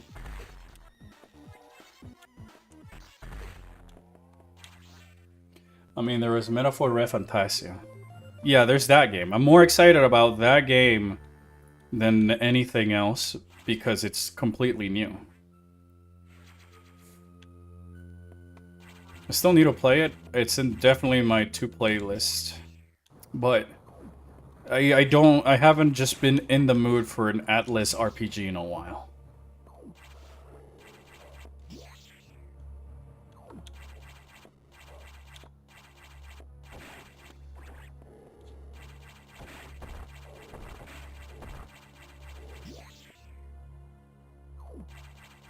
Well, I'm only missing one infant Metroid, and unfortunately, it's located in the room before fighting Nightmare, meaning I require to collect both Gravity Suit and Speed Booster before I go fight Nightmare again, because he doesn't drop any one or the other. How many games could Atlas be remastering right now? Well, certainly a lot more than that, given that Atlas puts out a lot of games. Like Catherine is also an Atlas game that could be remastered. Entry Odyssey is a Atos game. Yeah.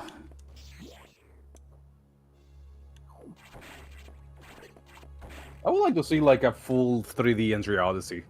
Yeah, I do if like the it's- dungeon crawler first person. Those are fun. But I do want to see an Entry Odyssey one. I like it when there's a remake of a game that's A, very, like, outdated and stuff, and then B, oh, there's super missiles over there. Well, it's not in like or, that one's oh, outdated specifically. Gravity But Suit, more so like just a- neat Speed Booster. Shit. Oh shit, nice. But yeah, no, it's not like the Entry Odyssey is outdated, but they that game has a very specific way they do it, and it's just like the first person dungeon crawler where you don't see your Yeah. character, you just see what's in front of you.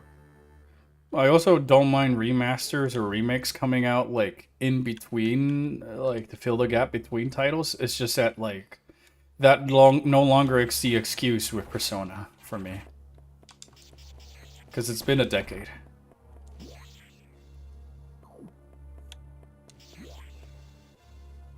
Trauma Center. Yeah, I'd be more excited for, like, a Trauma Center remake as well. But for that, you might as well just make a new game.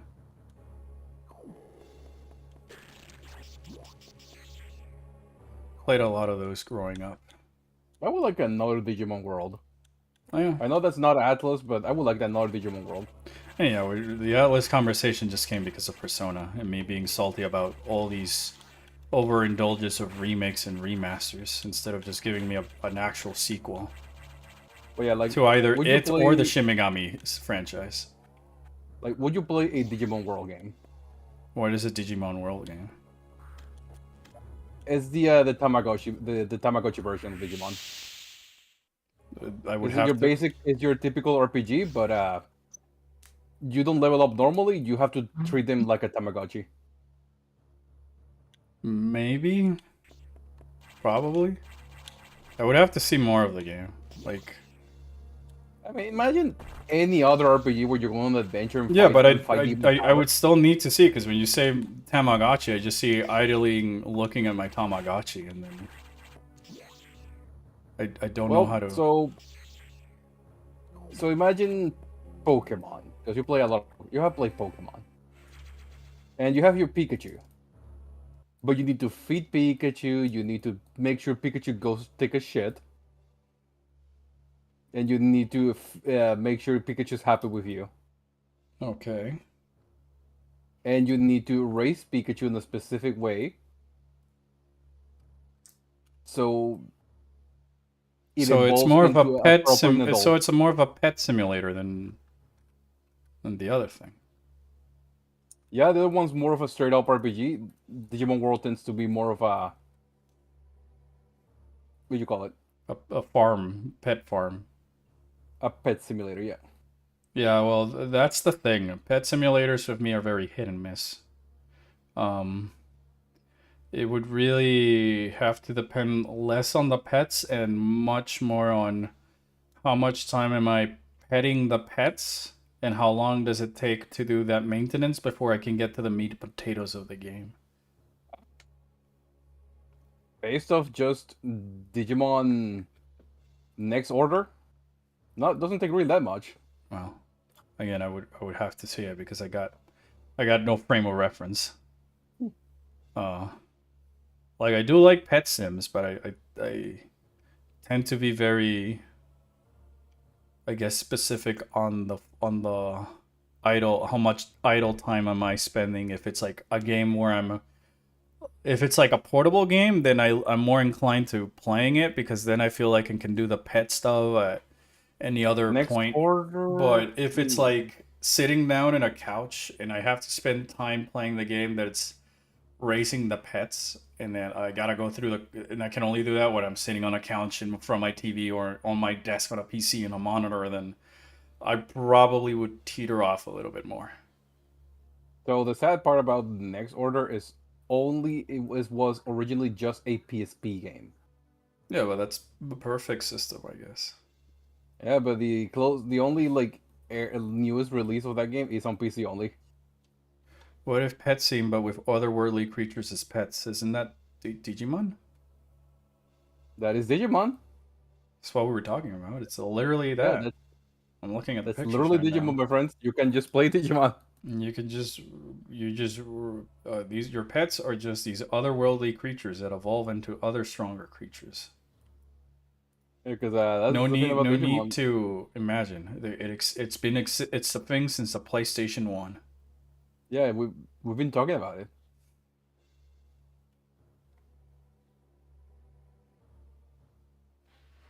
Like the thing I like about the Digimon universe is that it's just very, in terms of the games and stuff, they're very varied. Feel like there's a bigger variety of Digimon games than there are a variety of Pokemon games.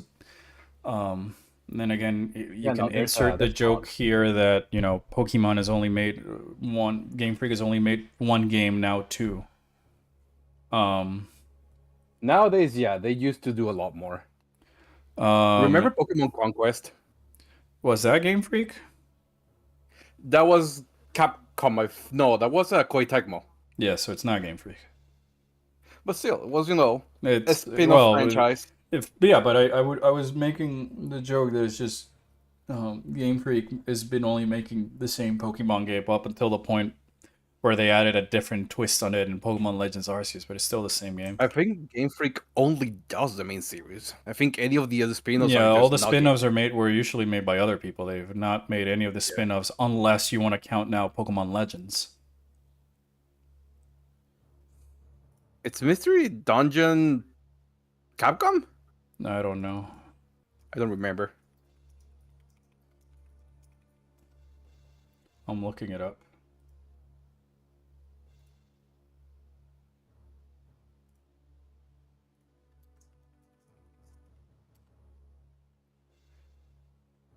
Spike Chunsoft. So the guys who made Somnium Files. Yeah, so that's interesting. Or so says here in Google. Now it's mostly mobile games? No, it's not mobile games. It's mobile gacha.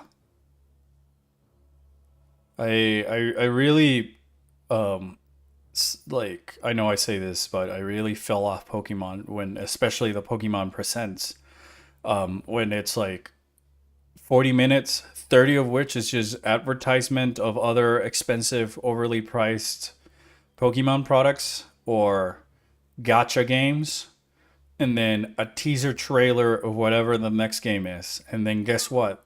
That main game comes out half-baked and underperformed and stuff like that. Meanwhile, they're just okay with advertising the gambling games for kids, to kids, because it just makes them more money. And then trying to sell me a DLC before a game came out, I wouldn't care if it's my favorite Mega Pokemon. If it could be Mega Flygon instead of the or instead of the Raichus, and I still would feel like so scummed out that I would not give them the $100 that they're asking for that game. I'm gonna be honest. Like, I'm glad that I didn't pay for this game. It was a gift. I had my fun. I enjoyed it, but it is not a good game. No, I don't. It's better than what they released since Sword and Shield, but that's a very low bar. It's I don't know. It's very sad and disappointing. Where like I'm honestly starting to actually dislike Mega Evolution sometimes. Well, my case, I'm also in this stream because I'm planning on end the stream, but I just wanted to chat a little bit more.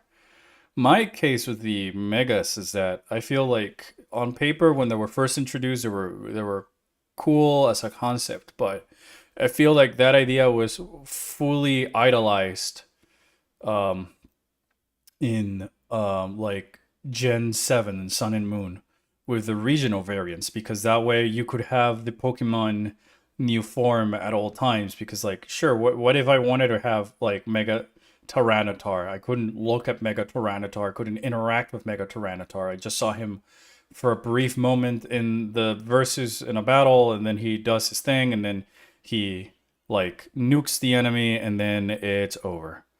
And then I don't see him anymore.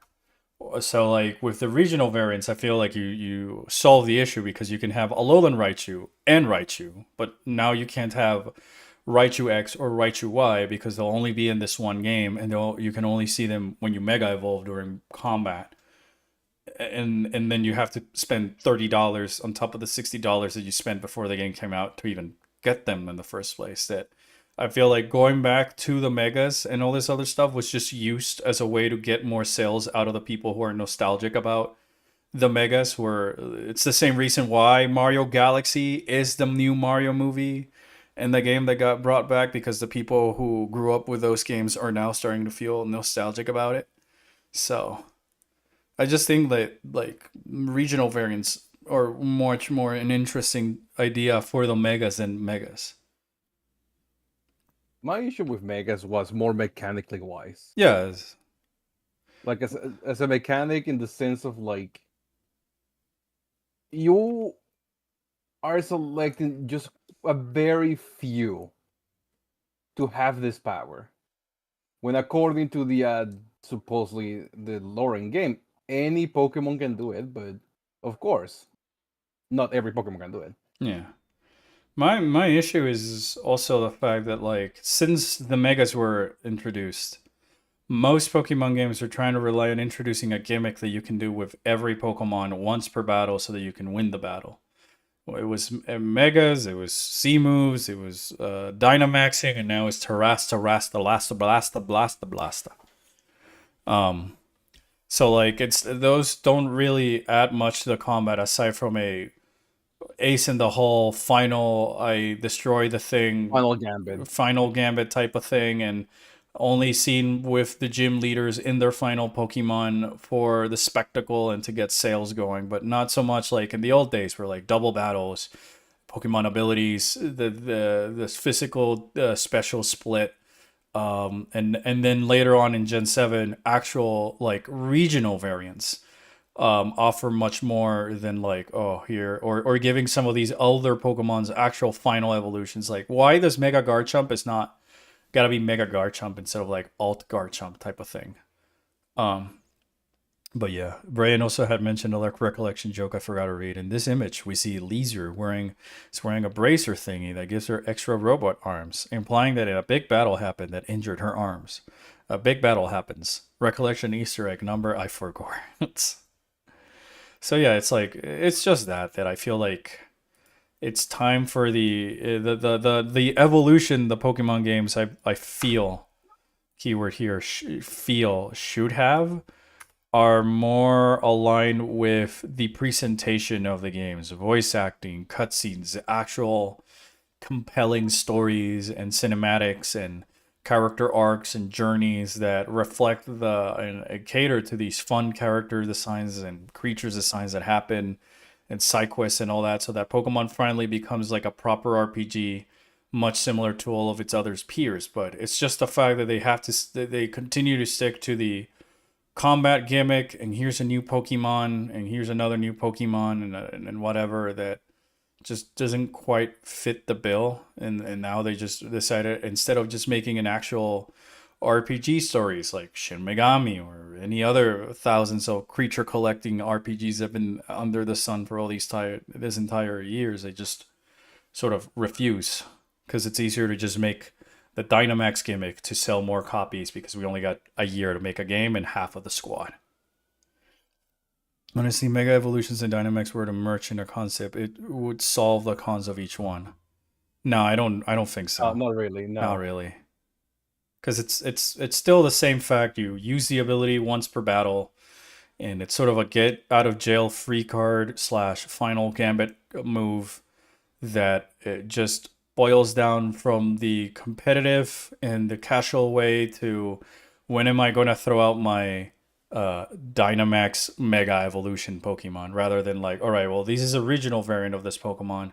We took the opportunity of giving it a different typing and a different ability, and it's there by default. So whether you use Galarian Slowking or regular Slowking is a much more bigger difference in Galarian Slowbro and regular Slowbro than Mega Slowbro, who may or may not evolve into a Mega. And that's the only interesting thing I can think of in terms of a PvP sense is that you go that may or may not, but that, you know, at the end of the line, the tier list always emerge.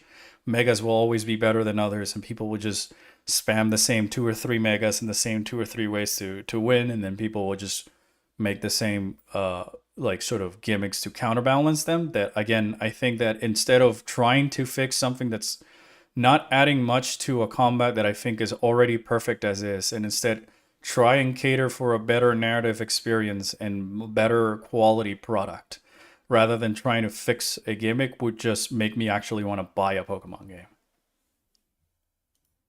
But I digress. I'm talking about things that will never happen because Pokemon Legends ZA sold more than Kirby's Air Riders, and that's the biggest sadness under the sun at the moment. And it'll sell more than Prime 4 as well. But yeah, I'm gonna call it a stream here. I gotta go do some things, but I'll still be back on Friday for the stream. If tomorrow or the day after I happen to find a spot to squeeze, I'll probably squeeze in a little bit more of this randomizer because it's a lot of fun. But otherwise, I'll probably just see you guys on Friday for the usual stream to try and finish the randomizer and just, gosh, get ready for the next week for Prime 4. Surreal. Yeah. But with all that said, thank you so much, everybody, for tuning in. I hope you guys had fun, and I'll see you guys next time. Take care.